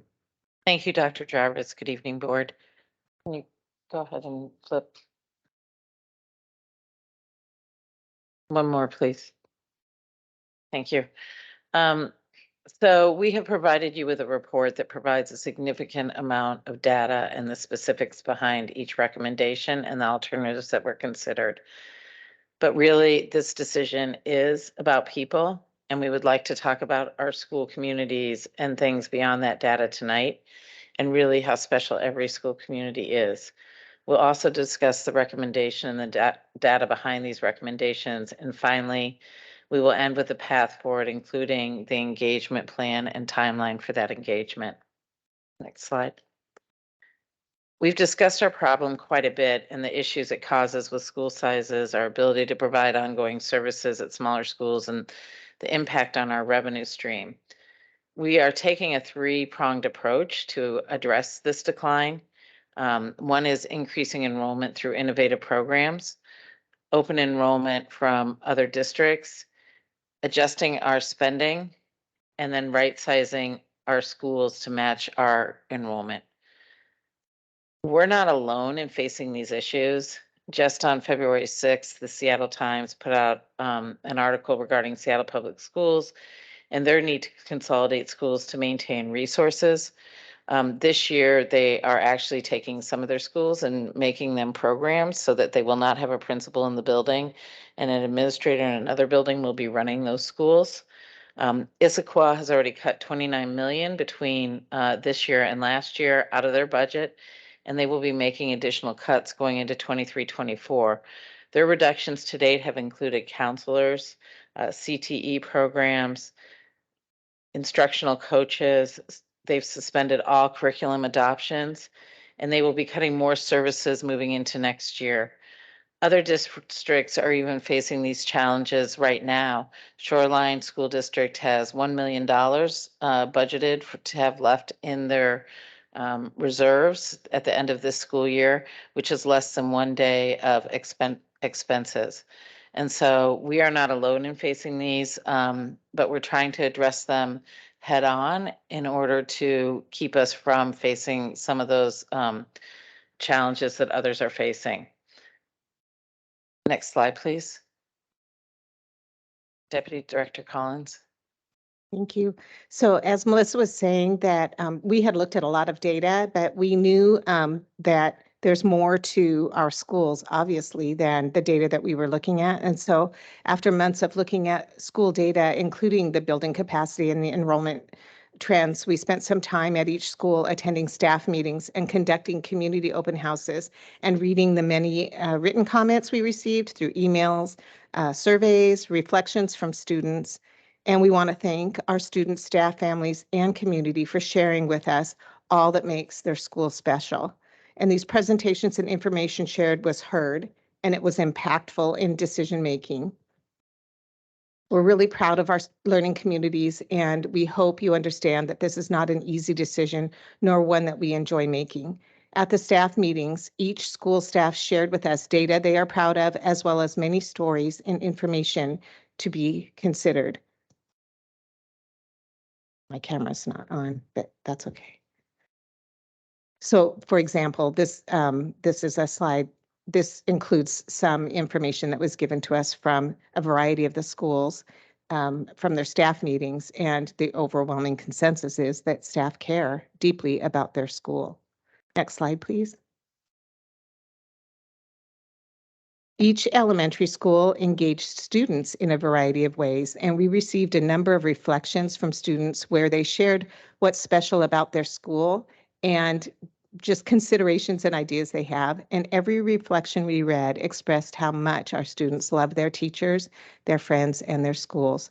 This was from every school. Next slide, please. Families and community members deeply care about their schools, and they came out in large numbers. It was so wonderful to see many community members who live in the community, and even if they don't have their children attending the school, many of them have had students that have attended in the past, or they hadn't had a student that attended, but they were very connected to the school in their community. And overwhelmingly, families and communities express how much they love and value their schools, whether the school is in their neighborhood or even if they're commuting to the school from another area of the district or from outside the district. Next slide, please.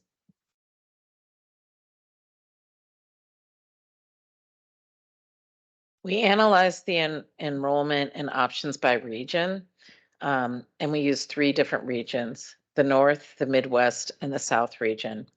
In the North region were Ardmore, Cherry Crest, Bennett, and Sherwood. The capacity of this region is 2,400, while the enrollment is only 1,576. We have over 800 empty seats, which is equivalent to 2 elementary schools between those 4 schools. In the Midwest, we have Clyde Hill, Ennetai, Woodridge, and Wilburton. And there are over 2,500 seats available, but we have less than 1,500 students, again, equivalent to 2 elementary schools. And in the South, there's Eastgate, Newport Heights, Somerset, Spirit Ridge, and Phantom Lake, over 3,000 seats and more than 700 seats empty. We did not include 3 schools in this analysis: Medina, Lake Hills, and Stevenson. Lake Hills and Stevenson are 2 most impacted schools, and Medina is located on the perimeter of the district. Next slide, please. In the North region, the recommendation is to consolidate Ardmore with Bennett, Cherry Crest, and Sherwood.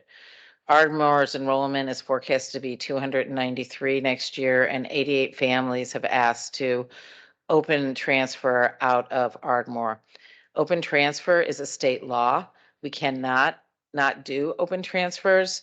The state requires us to accept students into the schools they want to go to as long as there's capacity in that school. We do not have a choice about open transfers. By looking at Ardmore rather than Sherwood Forest, it does minimize the disruption to the Pacific and dual programs. Many of the Ardmore students that have requested open transfer want to go to either Bennett or Cherry Crest, and so this will meet their open transfer requests.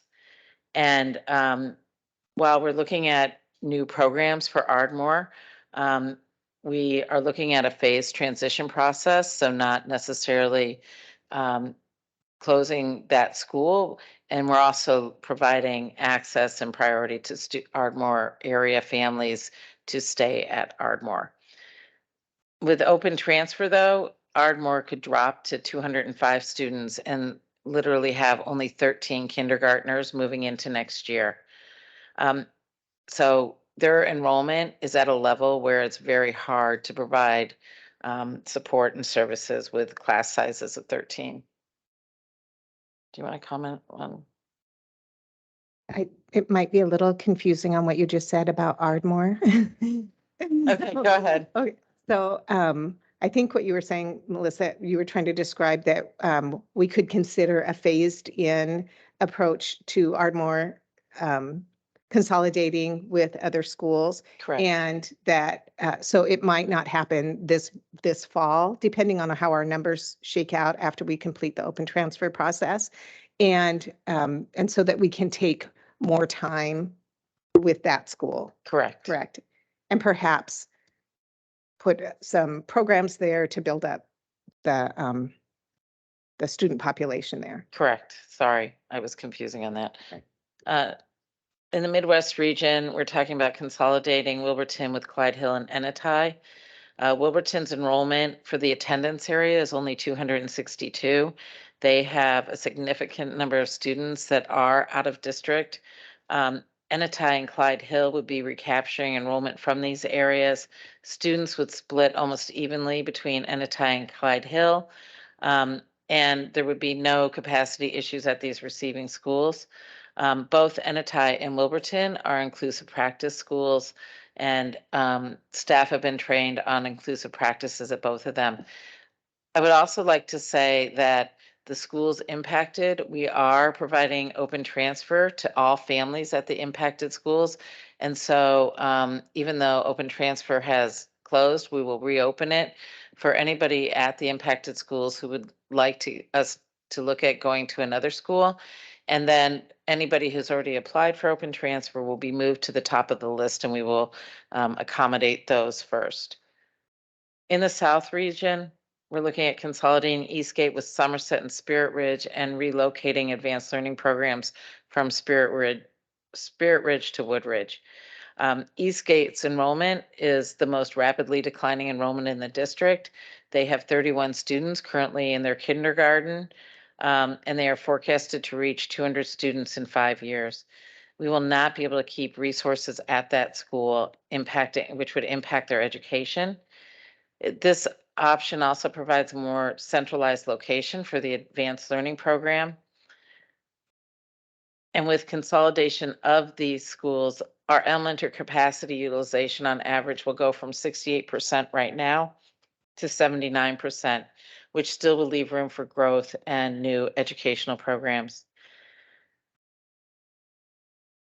When looking at the consolidation option versus other options, it does allow us to maintain the quality of education and keep counselors, librarians, interventionists, and have fewer classrooms that are split between grades.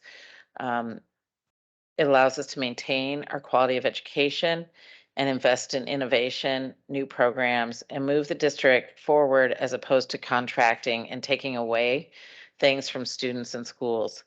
Some of our schools are declining so quickly that as they continue to decline, at some point, we would have to do this anyway, because they would reach such a small level. This is painful. It's not fun, but taking things away from schools and students every year is also very painful. Next slide. Melissa, I just wanted to say about, you were talking about the open transfer and that for the schools where they're going to be consolidated, that that we could reopen that. And there was a person who spoke tonight whose child is at Wilburton and lives in the Woodridge area. And so that parent would be able to apply for open transfer, and we would be able to put them at the top of the priority list to have their child go there. Right. And there is room at Woodridge in their general education classes. Okay.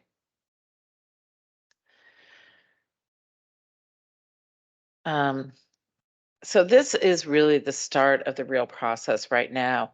You know, we could have come out a couple weeks ago and said, here are the 3 schools that we're consolidating. We had an option there, but we wanted feedback from our community to help make this decision. And so we created all of those opportunities. And I know that that may have created unnecessary angst But we did want to hear what our community and others had to say before a decision was made. And as Eva said, our staff, students, and community, we know they all love their schools, and all of our schools are amazing. And it really was important for us to hear that as part of this process. That information was very informative. And while we are sorry that we have to make this decision, but we feel it's the best solution for students for some of the reasons that we've discussed above. Now the real process begins, the process that is outlined in our policies and procedure and in the law, that where the board must make a decision within 90 days. The hearings will be held the week of the 27th, and multiple committees are going to start being established next week. Do you want to talk some about that? Go to the next slide, please. So we anticipate having a lot of community folks involved in the next phase. And we have two, I don't know, I kind of call them audit committees that we're establishing. One is called the Community Committee, which would have 6 community members who do not have children at any of the 7 schools, who will come in and sort of do an audit of the process that we've done and give us feedback on that and suggestions, and really critical feedback is what we're looking for. These are folks who have had experience in our district working on various committees. So one is a former board member. 2 of them have been involved in facilities planning with us. You can see their names are all up there, all 6 of them. So they've been involved in multiple committees, the equity committee, the superintendent's advisory council. We'll also have a committee also of 6 school-based members. So these will be folks who do have children in the 3 schools that we named tonight, and that'll be a staff member and a family member from each of those, to be representatives from each of those schools to do the exact same process. And then all stakeholders have an opportunity to come to a hearing, and that'll be the week of the 27th, where the board will be listening to any community members, could be students, staff, parents, coming in to share anything they want to share at the hearings. Then we will be putting together regional committees. So these will be student, or it can be students, but staff and family members in the regional area that's impacted. So for example, Ardmore, Sherwood Forest, Bennett, and Cherry Crest would have a regional committee to work on the transition, and they would decide, we need these work groups, we need these things done, like here's how we can do the best transition for our students and for our families. But at the school level, there will also be school-based committees that will be working on, like, these are the things that we need to do. These are some connections we want to make with the receiving schools. These are some activities we want our students to do before we do a transition.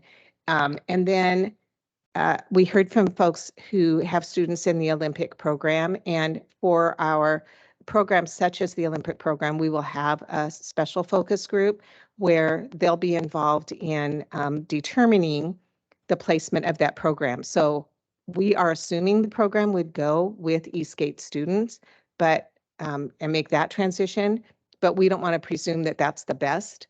And we are open to other ideas. And if the families say, this is a different idea for us, or we think this is an opportunity, then we want to hear that. So we are going to do focus groups with families in that program and staff. And then finally, we do have an administrator advisory group that we've been working with for the past, a few months.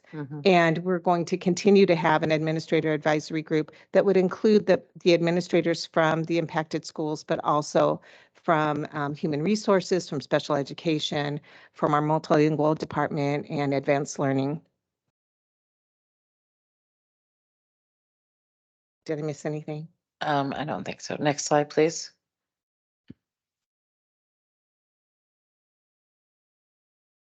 Dr. Armaki.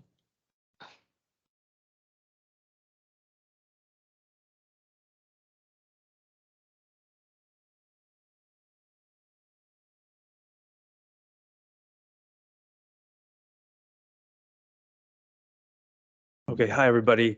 We thought just to close out this part of the evening, that I might share just a few words.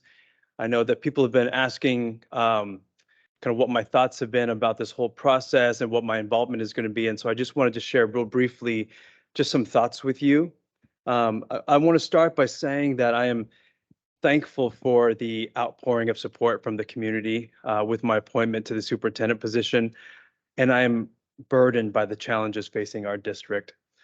We're in a very challenging time in our district's history, and given the past few years with the pandemic and now enrollment, it looks like challenging times might become a norm for us.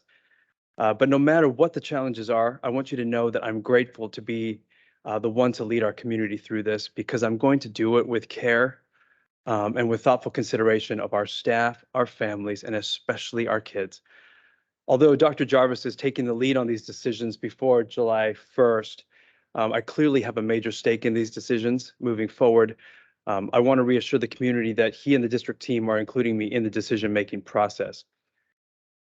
Just like Eva had mentioned earlier, families, kids, and staff, they love their elementary schools, and rightly so.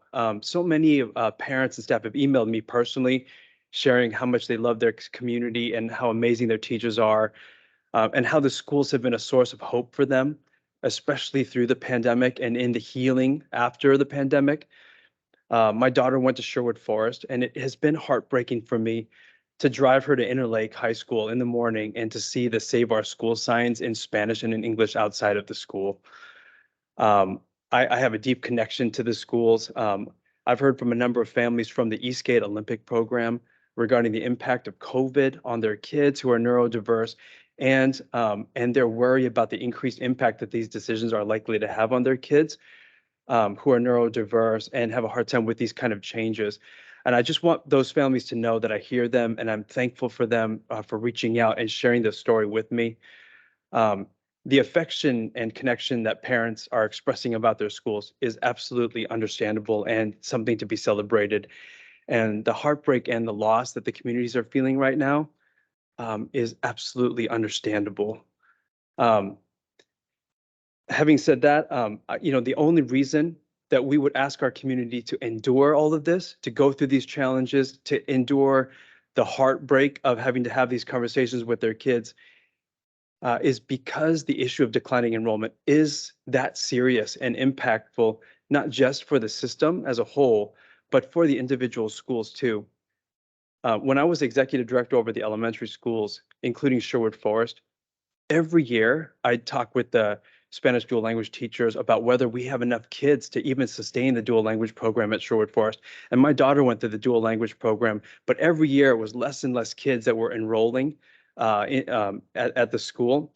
And then outside of Sherwood Forest, many of our schools were losing 1 or 2 or 3 teachers every year due to declining enrollment. In addition, as the numbers were declining, particularly in our schools that have centered special education programs, the ability to do inclusion well was becoming harder and harder and harder. You have to have enough kids on the special education side and on the general education side in order to include kids well, to build friendships.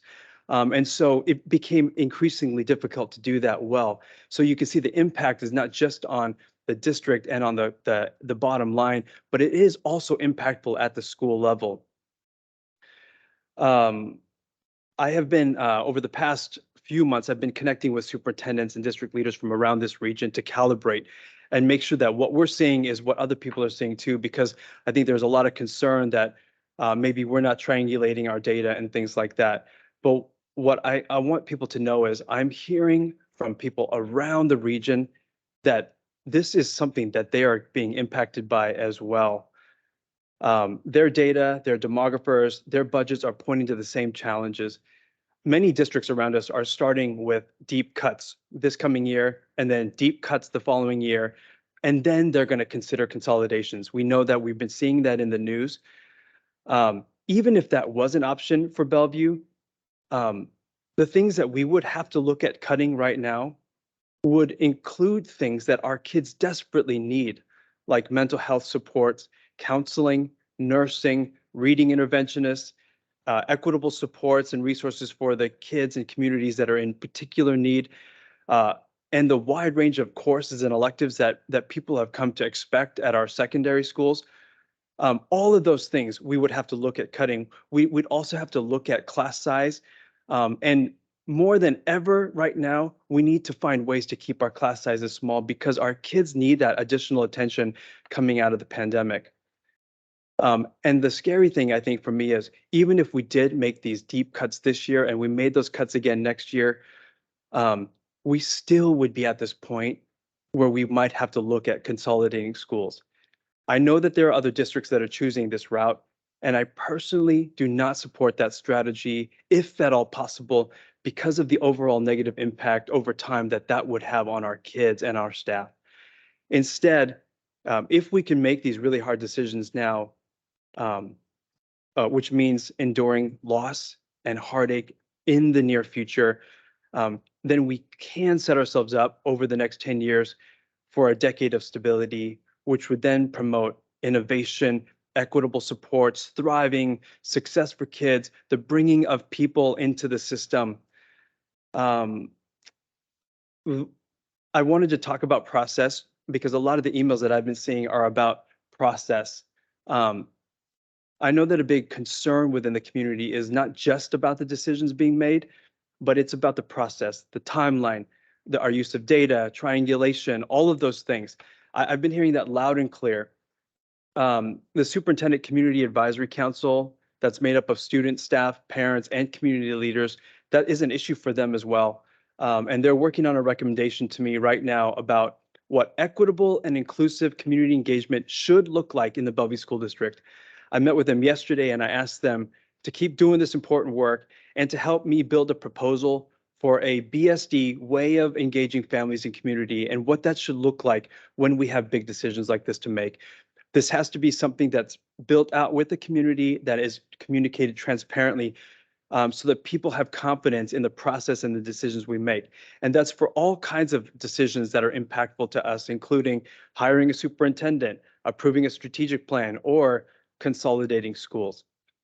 And so from July 1st, one of the first things that I'll do is make sure that I work with the school board and with the community to put together a process that we can say, this is how we're going to engage. This is how we're going to make sure that that engagement is equitable and inclusive. And then the last thing I just wanted to share is I met with a former Bellevue School District principal today. He was a principal in the 1970s and 80s at Newport Hills Elementary and Sunset Elementary. I was really remarkable because he reached out because he saw the article in the Seattle Times about me and just wanted to meet with me. I happened to teach a couple of his grandsons when I was a teacher at Newport Heights. And so we kind of did walk down memory lane. He had lots of stories that he wanted to share about his time as a principal with me and with Eva. But I asked him, you know, when he was a principal during the 70s and 80s, we consolidated Newport Hills Elementary and Lake Heights Elementary. We consolidated Ringdahl Middle School and Tyee Middle School. And so I asked him, can you just tell us, like, what was it like back then going through the process that time? And he said, you have to start before then. Before the consolidation, we were adding schools and adding classes every single year. The enrollment was just going up. And because the enrollment was increasing so much, we were adding schools. Every year we were changing boundaries, which was causing massive amounts of stress for the community. And then in just as quick a time as the district was growing, the district then started contracting. And they had to look at consolidation of schools back then. And he said it was a very difficult and challenging time for the community. He said that the community meetings were very painful, very contentious. People loved their schools. You know, we were talking about Ringdahl and how Ringdahl was named after our head of nutrition services, the woman who led the inclusion of meal programs in our schools for the very first time. To take a school that had that much history and to consolidate it into Tyee was a very, very difficult thing. Now, 30 years later, we find ourselves at this place in history again. The decision, the proposal has been given tonight by the team. The decision is not made tonight. Our district team has presented these proposals based on the best information that they have and the input that they've received. The next step is more community engagement for our impacted school communities.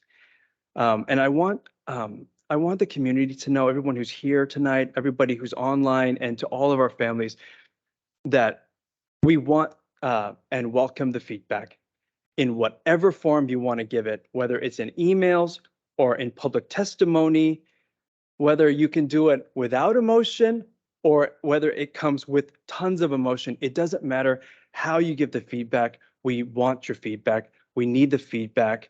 And even if it's hard to believe, we do take everybody's feedback, we read it, and we think about it, and we think about what the impact is on our kids. This is what community engagement is all about. And then in about a month, after reviewing the feedback, listening to ideas, hearing support, hearing criticism, our school board, made up of 5 volunteers, will do the very best that they can with the biggest hearts they have for our community to make the best decision possible for our schools and for our district. In closing, I know this community. We've been through really great times together, and we have been through really hard times together. We're a very well-informed community. We care very deeply about our kids, and we have an amazing diversity of opinions, which is something to be celebrated. With all of that going for us, I'm confident that we'll be able to navigate this challenge together and that we will come out better, stronger, and more unified for our kids. Thank you. Well, let me just ask the superintendent, do we have more for this workshop or does that conclude it? We have an 85-page report that's been submitted to you and to the public that has many, many details, data, process, and what's ahead.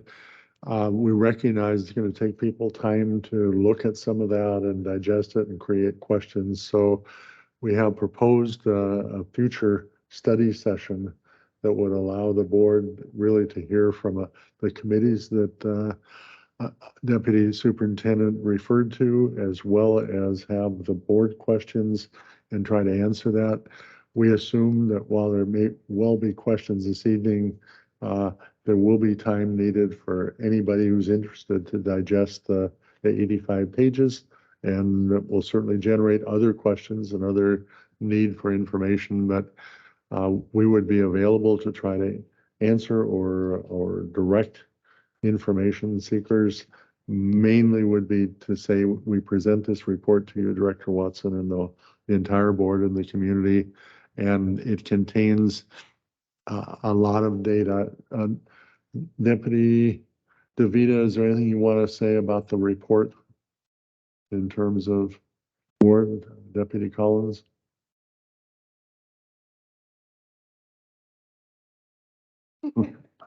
I'll just say that the report doesn't capture the human side. And that's why we wanted to put those slides in about just how amazing it was for us to go out to schools and hear from our staffs and from families and to receive those reflections from kids.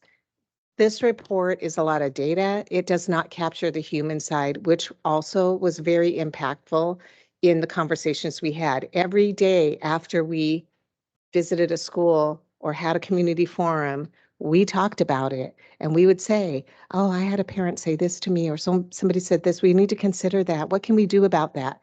And it was just, I don't even know how else to say it, but it was very impactful. That's not reflected in the report.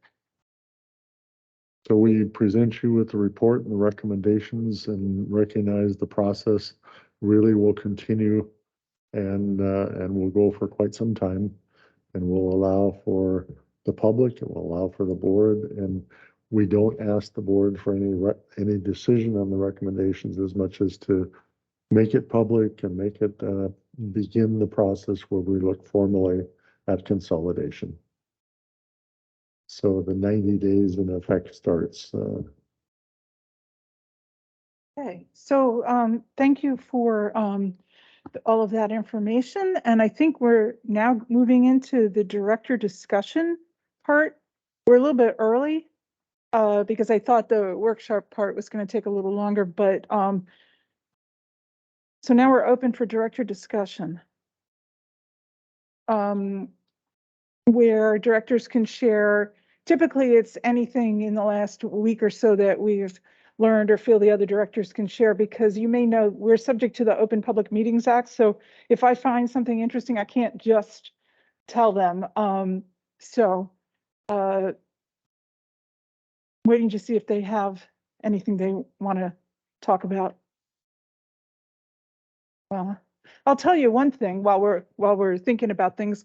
I did meet with the state auditor this week, so that will be going on, which is something I really appreciate, because as you know, as a school board director, one of our responsibilities is to look with broad oversight over the finances of the district and make sure everything is ship shape. And that is one of about 6 different tools that we can use. But I really like that we have a state auditor, and I met with them earlier this week. Carolyn, when you said they, are you referring to Jane and I? If they want to talk? I kept thinking it's unusual, because usually the other directors usually like to chime in. I'm sorry if I wasn't clear. It's our time to talk. Yeah, it is. So I actually would like to understand.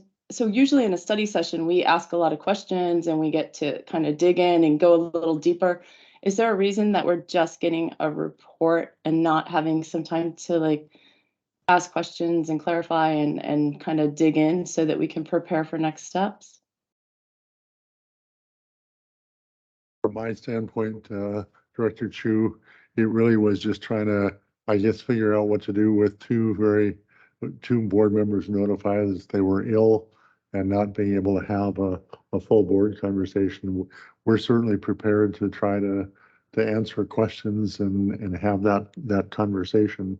But that was just one of, it's unusual for us to have one person here and try that. So we weren't sure how best to handle that. I'm certainly going to turn to Director Watson and say, if you want to take some time to talk, we can do that. Sorry, this is so sort of strange, because usually we'd be around the table in the other room and there would be a lot of give and take in something labeled a workshop, but I just kind of went with the agenda as I was given it. But I do notice that we have this chunk of time, so we can do some back and forth and some questioning. And I'm sorry. That would be great. I'd really appreciate. Yeah. I'm sorry I said they, but I'd really appreciate you and Jane, and because I'm going to hold back. I have a question or two, and I'll bring those forward after you guys get a chance. Oh, no, it doesn't matter. We all need to ask. I just wanted to clarify that we don't have one person in attendance. We have 3, and we have one board director who regularly attends online. So that's been part of our practice. So there are 3 of us here to participate, and we are all listening and all part of this. So I do have questions, but I've just spoken, so I'm going to go ahead and let Jane start, or you start, and then I'll jump in.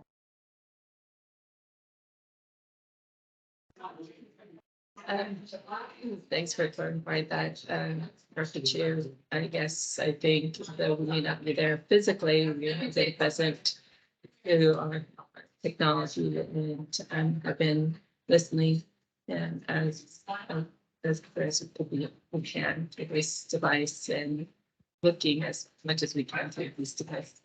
That's been said. As far as can you hear me clearly? Okay, sorry, I'm just getting a notice saying that I'm breaking up a bit here. My apologies if I'm not clear, please let me know. I'd like to actually ask Melissa to kind of expand a little bit on, I know we have 4 different zones that and recommendations was provided. And I know there's a lot of great thinking, a lot of communications, a lot of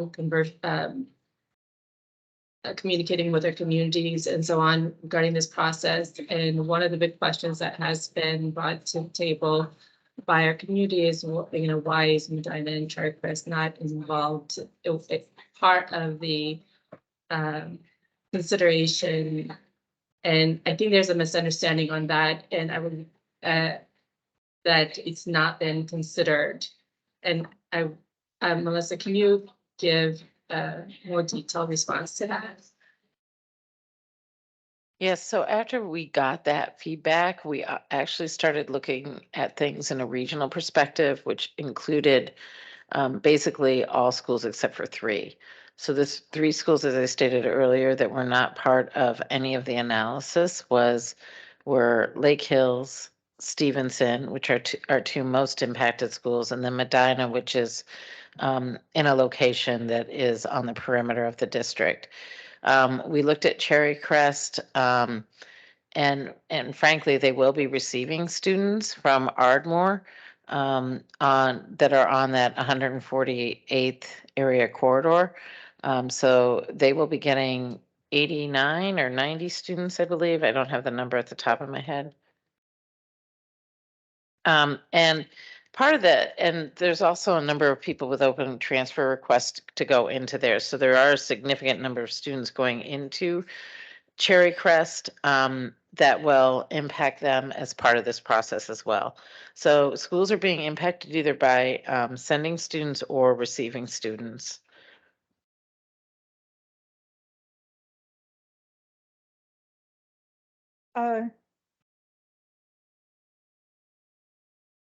Christine, do you have anything, or should I bring forward my question?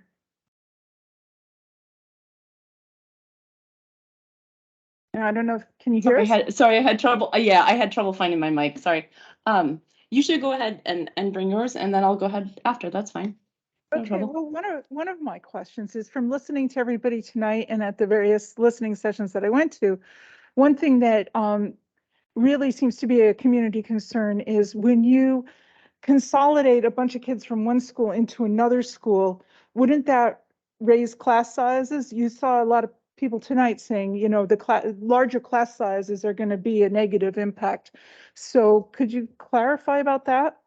Absolutely. So we are not changing any of our staffing ratios.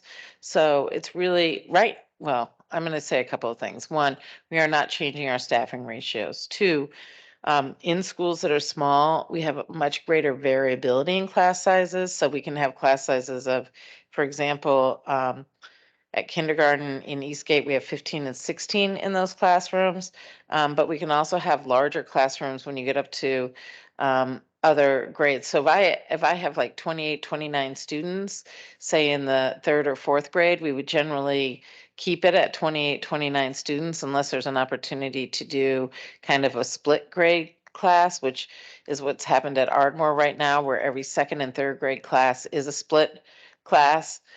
Because we didn't have enough 3rd graders to even create a full class. But there's much more variability right now in our class sizes. Our class sizes are dictated by our collective bargaining agreement with BEA. And so that will still remain in effect. And so there will be more consistency in class sizes. And some may be higher, but some may be lower as well, because again, of that variability issue that you have with the smaller class sizes. So it allows us to have more balanced class sizes when you have enough kids to have 3 or 4 classrooms at a school, as opposed to having 1, 1.5, maybe 2. Want to add to that, Eva? All right, thank you for clarifying that. I'm going back to Director Chu, see if she has anything. Yeah, I've got a bunch. So I didn't want to start because I have a lot. So first I want to I see like the comments that were just made. I think it would be useful, I think, to just say a little bit more. One of the things that I've been given to understand, and I don't think is very clear, is about the class size we have right now is not sustainable, because we've had this some funds from the state that have been providing us with I guess, hold harmless is what it's called, but it means that we've been funded at the enrollment for pre-pandemic levels of students for a couple of years, and won't be having that. So I would like Melissa maybe explain what that is and what impact we have regardless of what decisions we make on staffing and ratios. And I have to say, I really appreciated Dr. Aramaki acknowledging the importance of class size as part of the picture of how we take care of our students. So thank you for that. So yes, we have been receiving extra money, and for the past 2 years and this year included, we've been very richly staffed. During the first year of the pandemic, which was the 2021 school year, at the very beginning of that year, we divided our students into 2 groups depending upon parent choice on whether they wanted to remain remote for the whole year or had the possibility of coming back in a hybrid situation. And when you subdivide your educational model like that, it leads to, at a school by school basis, it does lead to more variability in class sizes and generally smaller class sizes.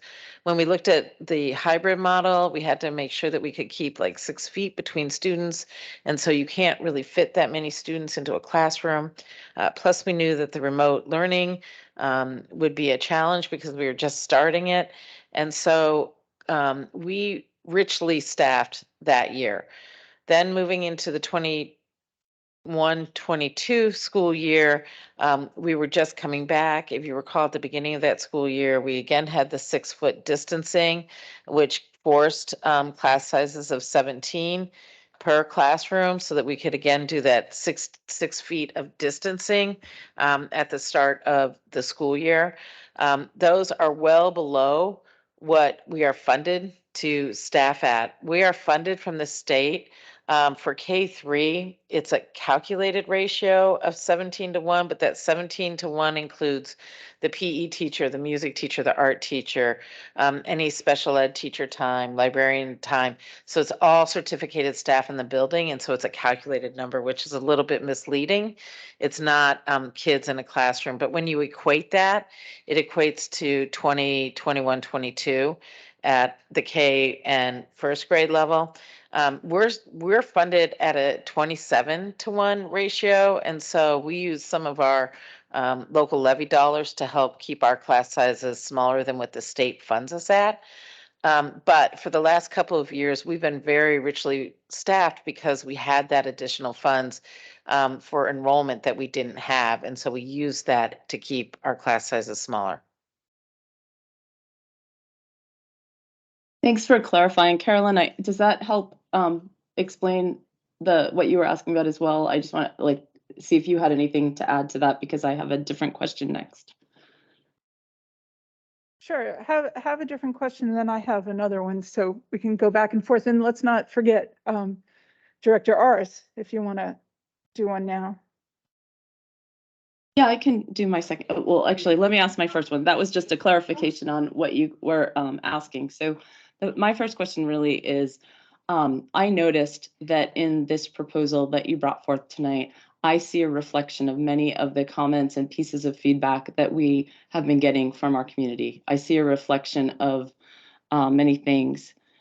I also believe that we need to really lean in even more deeply with our community and make sure that we are partnering and doing this with them. So I really like the concept of some of these work groups, and I'm hoping that they're going to be some of the ones, not just you've described one work or two of the work groups as kind of an auditing committee, but then I think the others are supposed to actually be functional committees to make decisions about what this might look like, including things like staged rollouts or whatever else happens. When will we see just like absolute clarity in what that looks like and what the timeline is? Because there's not much time for us to do this. This is part of why I wanted to ask questions tonight, because I don't want to wait another week to ask questions when this has such a tight timeline. And I want to get all the information. I also want to make sure that our families, our teachers, and even our students who want to participate in this process are participating in it, because that's, I think the idea of a consolidation was that we would be bringing community together, not pulling it apart. And to do that, we need to lean in deeply. So I'm glad you have that plan. When can we get like absolute clear details that say this school has this many reps, this is how you apply, this is where it is? When does that come out and how does that process go? We talked to our principals at the schools, and actually they were together today working on the implementation plan, and they plan to start launching on Monday. I think we can get greater clarity next week about what that's going to look like, what feasibly that would look like, recognizing that we have a midwinter break coming up that will interrupt some of that, but we expect to get, we should be able to get some dates by next week. And I would like to add, while we're looking at trying to start this process next week based on the recommendations, we understand that the board may decide something different. Like, it's up to the board to take that action. So on the one hand, we want to make sure that we're ready to go when the board does take action, as opposed to just waiting. On the other hand, so we think if the board changes, at a minimum, at least people have met people from other schools and have built relationships and community that way, even if the board doesn't make this recommendation. So we're trying to walk the tight line, knowing that this is a board action and that we've made a recommendation, but that does not necessarily mean that the board will ultimately agree with us. And so we're not trying to be presumptive in that, but we do think being ready to go is also helpful. Add to that. We really wrestled So, with that. Should we start these committees now or not? Like we weren't sure, but we thought better to get our communities involved in giving us some voice and thinking through what this could look like and starting to design and to be ahead of the game in terms of that rather than not. So Eva, I would like to just state that for me to make a decision about this, I will need to see some of the feedback that the community is giving through these processes, because I think that when people start participating more and more deeply, I think that we will uncover different things. We will see issues that maybe we had sort of thought of, but we didn't uncover as deeply, et cetera. So I would like to make sure that not only is it happening, I'd like to know how then the board will be informed of what's transpiring from that, and what feasibility issues have been run into and what mitigations are starting to be proposed. I understand you're thinking of this as an implementation plan. I'm also thinking about it as how our community is participating in a more deep and meaningful way in this process. So it will be important to me to understand it. So anything you can say about that would be helpful. Oh, I appreciate that. And I think next week we could get you some dates and a plan on what we're doing. We don't have that today. I think what you're asking me for is how are we going to keep the board informed? Is that right? Or in terms of what the committees are producing? Well, there's yeah. So not just like what's the plan for the committees. That's one piece that Melissa was talking about, but I'm saying, and then when those committees get rolling, that's actually another set of feedback. So I want to, like, how will the board learn from that process as well as we consider this recommendation? So how we can have a process to capture what those committees are saying and that how useful that could be for the board. Correct? Yes, please. Okay, yes. So we will work on that. Thank you. Okay. Jane? Yeah, Director Ars, yeah. no worries, no worries. I appreciate that there will be committees created for each of the zones and the schools that are most impacted. And my understanding is that you will be making sure to engage communities within the community that are most impacted, like our special education and MLL and so on. Are we making sure that we have information and translators ready to support the members of the community that have multiple layers of, I guess, barriers to access and be part of this committee or these committees, I suppose?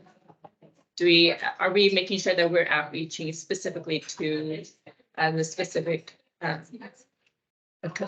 smaller subgroups within the communities that may not necessarily be aware of even today's meeting, but will be impacted by these decisions?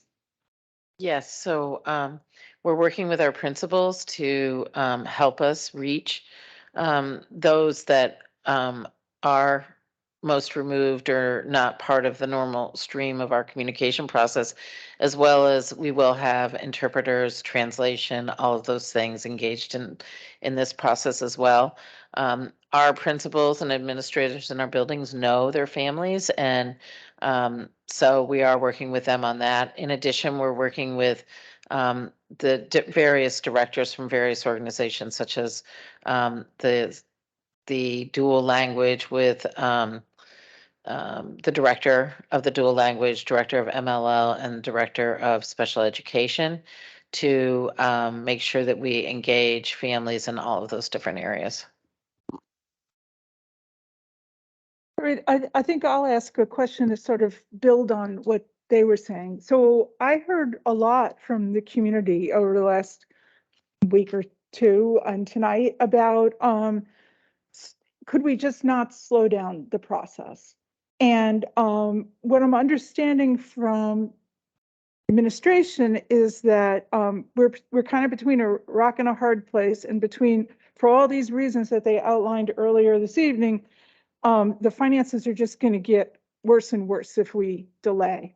So tonight starts this 90-day decision kind of process that under state law that we are not slowing down. But I did hear, I thought, I was a little surprised tonight that maybe the implementation is going to slow down a little bit at particularly Ardmore, in the sense that they might continue to have classes there and some other things going on at Ardmore that it wouldn't maybe close just right in September. And so I guess my question is going to be, is there anything like that kind of delay for either Eastgate or Wilburton?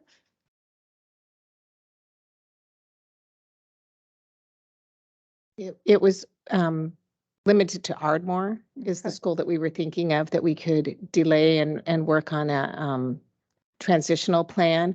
We're going to rely on the building committees and the families and the staff to help us develop that plan and to see what's feasible. So as Melissa mentioned, we do have nearly 90 students who have applied for open transfer. If all of those students leave Ardmore, it might not be, the school may desire to move next year, for example, or they may say, we want to stay and continue and work through, work with another program coming into our building.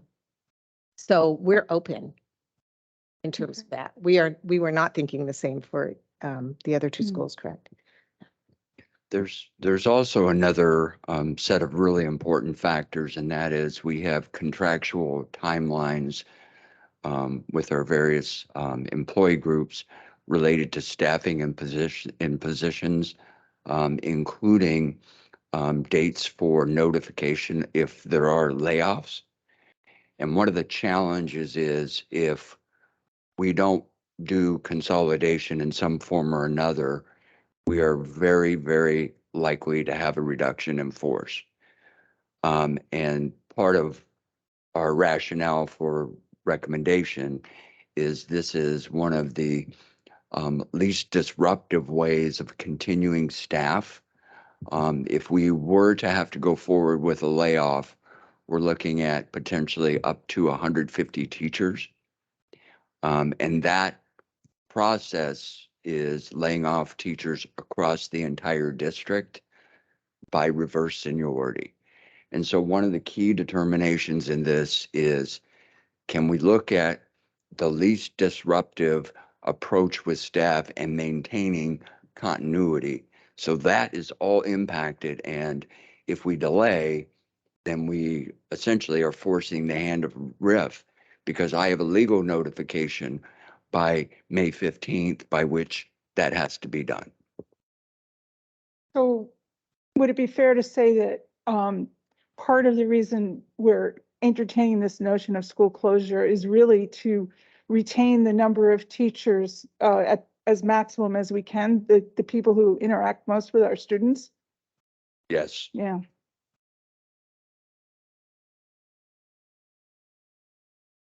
So Carolyn, I have another question, but before I ask it, I want to go deeper. Like, I want to make sure one of the things our community has asked for over and over is just deep clarity on communication. Something that can't be misunderstood, something that just is very clear. So one of the questions we've gotten a few times, and maybe it would help if Jeff or Eva or Melissa could explain a little bit about why it is that consolidation actually removes the burden of or reduces the burden of having to reduce staff, because we clearly, staff is where we spend the vast majority of our money. It's not just in having fewer buildings in operation that we're going to save enough money to account for 20 million or more of reduced funds. So if that could be explained clearly, it would be helpful. And then I can ask my question, because I think we've kind of danced around that a little bit, and I want to just be as clear as we can.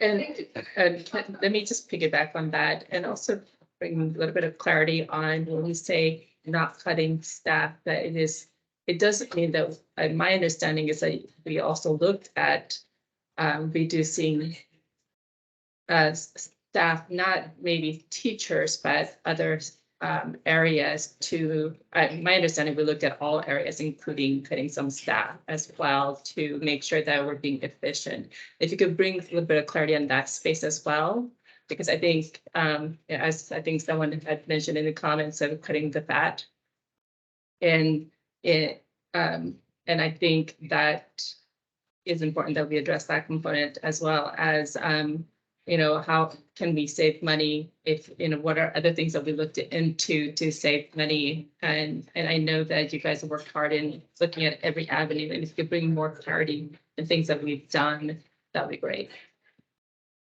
Thank you. I think we have two questions, and I'll take the first one from Dr. Chu, and then Deputy Superintendent DeVita will take the second one. In a nutshell, when it comes to staff, we have on average over the last several years a 9% turnover rate, which is really attrition. And that's the percentage of employees that leave us per year.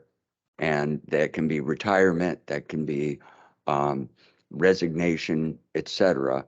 And by taking that average data and crossing it through the district, we believe if we follow just the attrition trends, that will capture enough space and consolidation that we don't have to do a reduction of force. The challenge is we don't get to that potential number without consolidation. So the two have to really be combined. Now, the rule of thumb is when you do a reduction in force or a layoff, because what you don't know is what you're actually going to need until you finish the entirety of the staffing process, you actually have to lay off more people than you really need to, which creates an additional set of challenges and difficulties. So for example, if I need to capture 100 teaching positions without the consolidation, I need to lay off 150 teachers. And then through the process, I'll bring some people back. Well, that takes us all the way through in that staffing process into, quite frankly, the beginning of the school year. And so there are a whole bunch of other components with it. But the bottom line is when you don't make some of these other changes, then you have to have a really significant and substantial number of people that you unfortunately would have to lay off. I'll address the second question, Director Aris. We do have other options available to us. One is the layoffs. We would be looking at non-classroom teachers as well as teachers. We also have a significant reduction in central office staff, a reduction in operations staff and expenses, computer science, counselors, school-based supports along with student supports such as teacher coaches and summer school and other opportunities that we offer kids. And we will be looking at some of our mental health supports and rolling some of those back, as opposed to our ability to, basically last year we did mental health assessments on over 6,000 kids. We would go back to where we are doing it at grade level specific. So there's a lot of different things, and that all is included on page 50 of the report that we provided you. I want to Thanks add for a those couple, oh, if I may just add a couple things to this particular part. The issue that we're trying to address is that we do not have enough kids to operate 18 elementary schools at anything akin to normal size.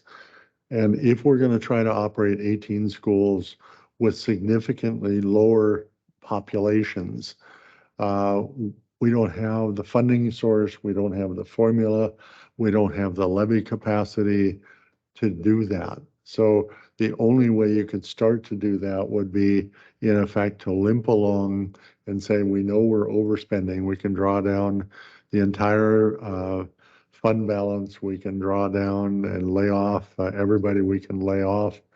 But it's an issue in which you're fighting a problem that if you don't solve it, it will drain the district of the resources, and you can't support. Eventually, you're going to run out of all the capacity. When I said earlier in my comments, there was a day and age where Bellevue was one of those districts that was grandfathered in a much larger levy and could spend more money than most of the districts in the state of Washington. I think everyone knows that McCleary took that away. McCleary said, this is the maximum that you can use. That put us in a position where the prototypical funding, trying to run call it a normal size, it's not even necessarily extra efficient, but a normal size elementary. But the issue here comes back, and as we got back into those 7 schools, the reason we looked at them is we had a whole set of schools that are smaller than we can sustain, and that's unstable funding. You can look at it and say, if you wiped out the entire district office and eliminated every single administrator or somehow or other could magically do that, you won't come up with the ability to sustain the schools that you can't afford. And that's current. That's where we are at this time. As you move ahead year by year and you bring in additional small classes and graduate larger classes in the system, it will get progressively worse. So these recommendations were not made lightly. They're not offered to you as, well, maybe we should do this and maybe there's another plan. It's recognizing the seriousness and the health, as Dr. Aramaki was talking, and as we have talked. This is I'll just say, a brilliant man with many, many ideas. If we don't take the action we're taking, he will spend his tenure year by year reducing the success of the schools, reducing the staff, reducing the programs, because you simply will not have the money. So that's the urgency. That's the reality that these are here and now numbers, and these are numbers that are going to get worse. And I can't say it enough that the funding system will not allow the Bellevue School District to continue. And that's why I on my left are, the Deputy Superintendent for Operations, and I made her, I would tease her about being somewhere between the Empress and the Queen on this, but it wasn't a casual thing. It was the fact that we need to stabilize the district because we've taken a hit. People can say, and if you allow Dr. Aramaki, he will do everything, and he has some brilliant ideas on how to build programs back and build schools and that will attract and support. But he can't do that at all if we sit back and do nothing, number one. And he will be put in the position where the only thing he can do is to cut every single year. And that takes a hand in it. So back to you, Melissa. If I know you've got some data you can share. Thank you for that, Dr. Jarvis. Yeah, we have an option here right now. We can consolidate our schools and get them to the right size, or we can start the whole contraction process and continue to contract year after year after year, which will take services away from kids and hurt the quality of the education that we are providing. If you look at, you can go out and look at all the cuts that ISQA made. You can look at the cuts that Seattle is making. They're getting down to bare bones, where they have a principal and teachers in the classroom and limited supports for any of those. And our kids need more than that. I believe our kids need more than that. And we want to give them more than that. But we will be facing the same issues and getting to that point if we don't look at some of these other things like consolidating schools, because we are not funded in a way to have these additional supports in buildings if we're not having the right size of buildings. Thank you for the clarifications on those items. The other question that I wanted to make sure to raise tonight, I really appreciated two things I saw in this report that moved us forward. Like, one is clarity around both how you have been interacting with and talking with families and staff in the special education programs that are potentially impacted by this decision. And the other is the providing a sort of outline of the work you've done in considering equity. And that was sort of provided in a couple of different places. I saw sort of a very high level summary, I guess, of the critical criteria table. And then I also saw some information in the trade-offs, the challenges and the advantages to some of the things we're doing. One of the pieces of data I'd really like to see, or one of the sets of data I'd like to see, is a little bit more about what the specific impacts are. So I'll give an example of a place where more data would be super useful. So there's a place where we go through and in the report, it outlines how many buses are going to be added for this and subtracted for that. But what I don't understand is, for net ridership, are we increasing bus time or number of bus riders in any particular group within our larger population, or are there any disproportionate impacts to any particular groups? And from the data that's provided, I can't see if that's true. And then I also I looked at the critical criteria review, and I saw a lot of things talking about all the students. I didn't see clarity about how we're dealing with the different subgroups of students within our populations. And so I was hoping that we would end up getting some data that would be more clear about the impacts, but also some information about how we're interacting with different populations. Like, we are being very, very intentional, it seems, about the interactions for the special education programs that are in these impacted spaces. What I'd like to understand a little bit better how we're reaching out to other groups, how they're being included. I saw an opportunity for focus groups, and a few other things, but I wasn't clear. So anything you can tell me about how we're going to make sure that we're attending to this, and how we'll have insight from both data and from stakeholder participation and understanding the real impacts of these decisions, and making sure that voices are speaking for themselves and we're not guessing for them.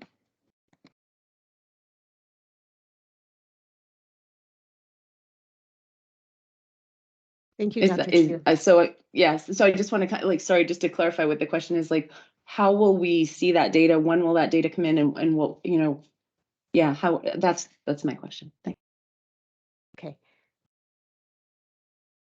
I think that Melissa was trying to answer that question earlier with the comments that she made about our principals working with families, and that our principals know the families and they already have family engagement plans. They know how to reach out to families for whom we have not traditionally reached, and so how to do that. And so that will happen at the school level.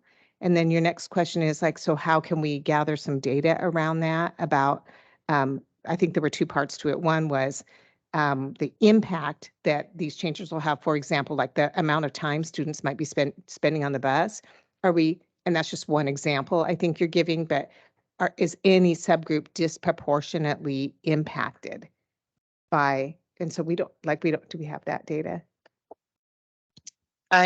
We can put that data together. We know which kids are going to be riding the bus who ride it today or will be riding it in the future that aren't riding it today. And we know the distances that they'll be traveling. We do not have the routes though designed at this point. So that's a whole nother piece that they would generally do over the Melissa, summer. Thank you for that. I want to be clear. I'm not asking for a particular piece of data. I don't know what the right piece of data is to describe things. So that's just an example, but when I read the table, it just jumped. It was a clear question of okay, we are adding buses, we're taking buses away. Is there any disproportionate impact of that on ridership, on time? I don't know what the right number is. I don't know what the right thing to do is. And there are several other places where I kind of ask the same question. And I didn't find in the report, now, albeit, 85 pages and not too much time to review, but I couldn't find the specifics for that. And I know that if I have to make a decision of this magnitude, I want to see both the data that we have as a district, and I want to see the voice of our stakeholders speaking for themselves.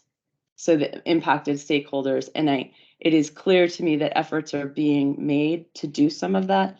I just want to make sure that the board will have access to what that input looks like, and and to ensure that it's complete, because we've got a lot of people here. It's a pretty impactful events. I think you're putting your finger right on the heart of the critical criteria, which is we may not even know what negative impact or positive impact, harm or benefit may be to any specific group of students or families until we ask and start having these conversations. And so when those committees begin, I think this gets right back to your question about, can we get some of the feedback from the committees or the efforts that are going to happen at the school levels and at the multi-school regional levels, that will help us in our decision making, because things may be raised that we haven't thought of. So you brought up the bus, but we're trying to rack our brains like what might be another impact. Someone tonight brought up start time.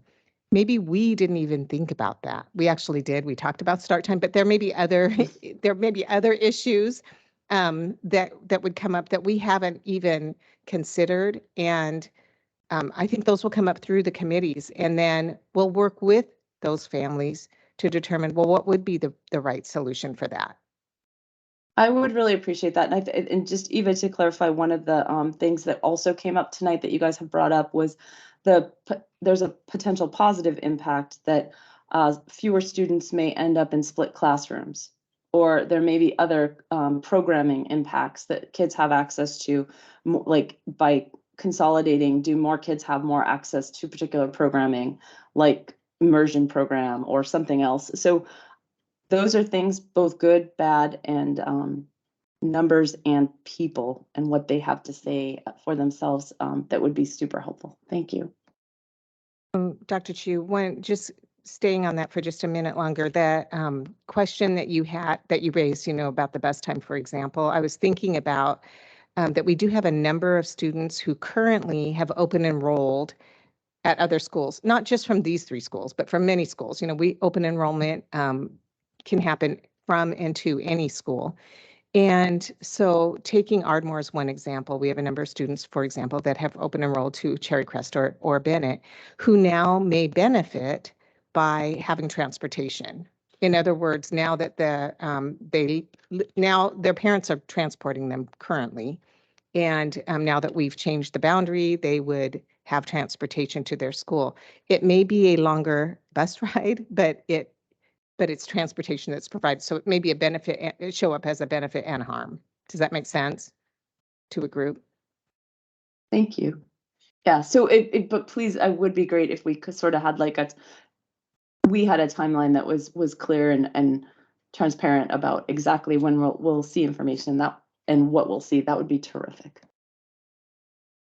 I was just going to say, I'm aware we're coming to the end of our time, but you may still have something else you want to say. We have like 5 minutes left to end the meeting on time. I have a question regarding, going back to one of the, our public comments about, having to start earlier in the day for their child if they were to move to Anatai or, Side Hill because of,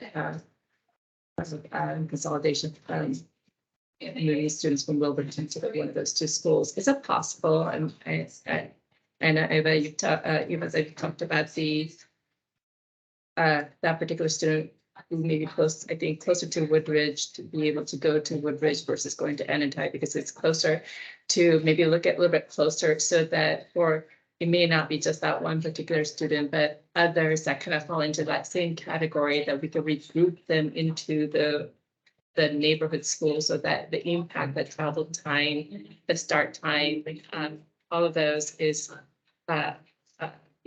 less stressful for them. One, and you may have already thought this through, but if you could go back and consider that, that'd be great. And the other is, I wanted to kind of take a moment and think about our visit to Ardmore earlier this year. And one of the ask of Ardmore staff was, because their finances were so strapped because of the number of student headcount was so low, so they didn't have enough funding to do all the things they wish they could do. And one of them is actually library books. They had to choose this or that. And I think that was a really clear example of what happens when your numbers get low, is that you start having to think about, where do you spend your money and what is, what will have the most impact. But to hear them not having the opportunity to get all the books that they would like to for the school year, for their student, or for the last year, I think it's small, but it's huge impact on our students. So this, by consolidating, I think we'll have all the students have access to all the choice books and books that we'd like for them to have access to. And so it is a positive. I just want to point that out.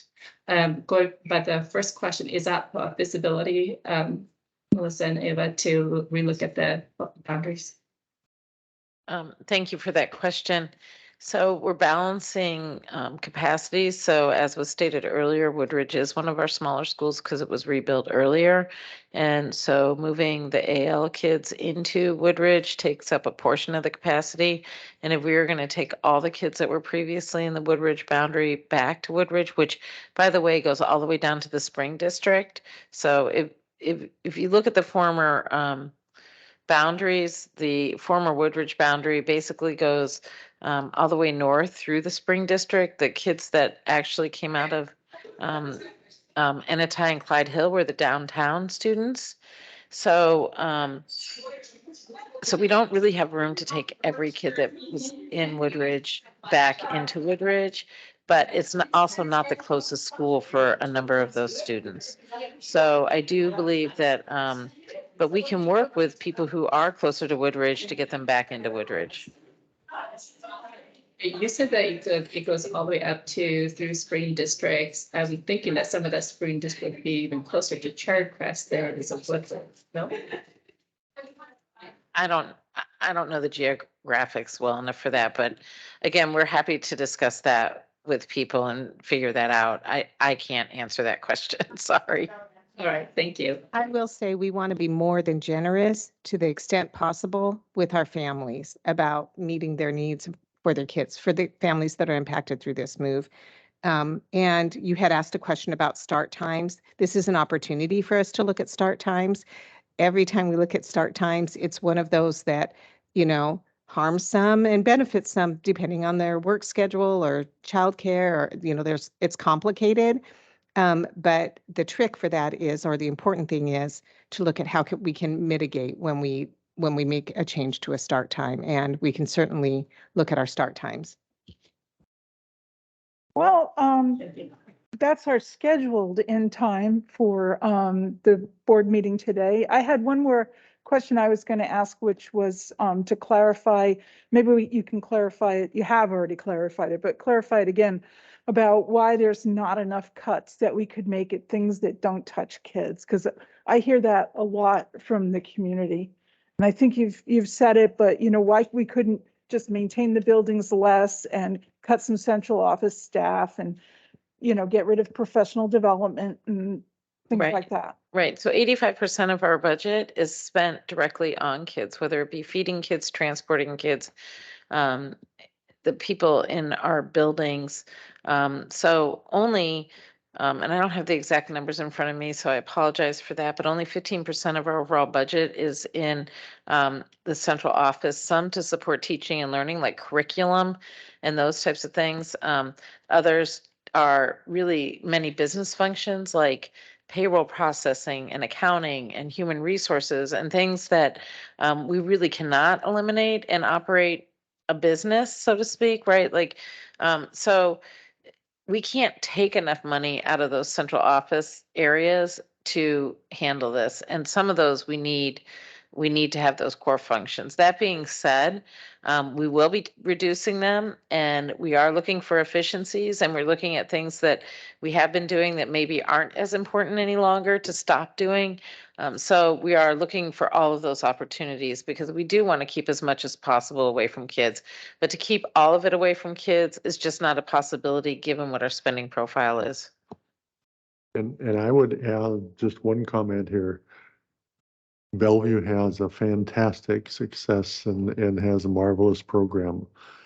To start cutting all of that in order to maintain the small school that's unsustainable is giving up the very thing that everybody loves in Bellevue in order to sustain something that's unsustainable. And that's half the size, run elementaries at half the size, to give up the efficiency and then use up the resources and thereby cut the very staff and program and support that's gotten Bellevue to where it is. It is just something that trades off, in my opinion, doing everything for size, regardless of the fact that wasn't what got us to the marvelous performance that Bellevue provides. So I just would urge us to be really careful of what are you trying to buy when you're trying to buy schools that are too small to be supported, and then give up everything else in terms of whatever that means, staffing, programs, support, because I think then you lose the very thing you were trying to save. So on that note, I'll turn my microphone off. Well, realizing that we are at time, I do just want to come back to Directors Chu and Aris to see if they have any quick final comments, and then I'll adjourn the meeting. Thanks, Carolyn. I do have a quick comment, and I want to say first, thank you to our community for coming out, for participating, not just tonight, but for participating in this process so far, but also moving forward. Second, thank you to our staff, especially Melissa DeVita, Eva Collins, and all those who have been supporting this work. I know it is tireless and there is still much to be done. And I appreciate the evolution, and I appreciate that we're learning and leaning in more and more to our community through this. I think that the most important thing we can possibly do is participate with our community through the rest of this process and be absolutely clear about what the process is, how people can participate, and what they can expect, because it is hard enough to go through. Having uncertainty or a lack of clarity or shared understanding just makes it so much harder. So thank you for all the work being done to press us in that direction. There is no way to do this without hearing from our community. So thank you for that. And that means our families, our teachers, our staff, our students throughout, and our community members. And then finally, I would like to say thank you to Dr. Armaki for stepping up tonight before we've asked him to take on this role and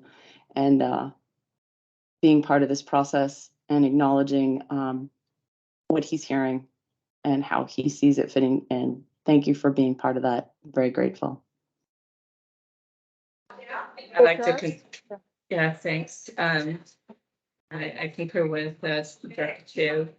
I thank you to all of our staff, our community, our students who came to make public comments, as well as sending us emails and talking to us via phone and various in person in various other ways, and sharing their concerns and heartfelt thoughts. It's been heard, and there's been a lot of reflections and thinking and a lot of questioning and sharing and conversing, trying to make this process as best as we can. I understand that it seems that we're it's causing stress, but there's nothing ever easy when we're trying to make a good education system. That said, I also want to say thank you, Dr. Aramaki, for sharing your thoughts. I know we're not, your first day hasn't started yet, but I appreciate you engaging and supporting the community with your well thought out comments. So, and Eva, thank you very much for being thorough and bringing clarification to our questions today. There's a lot more thinking to do. We're processing a lot more conversations to still have. Please continue to bring and share your thoughts and we'll do what we can with that. Okay, well, thank you everybody for coming out tonight and participating in this difficult process and sharing your thoughts with us. And with that, I will say that the meeting is adjourned at 7:37 p.m.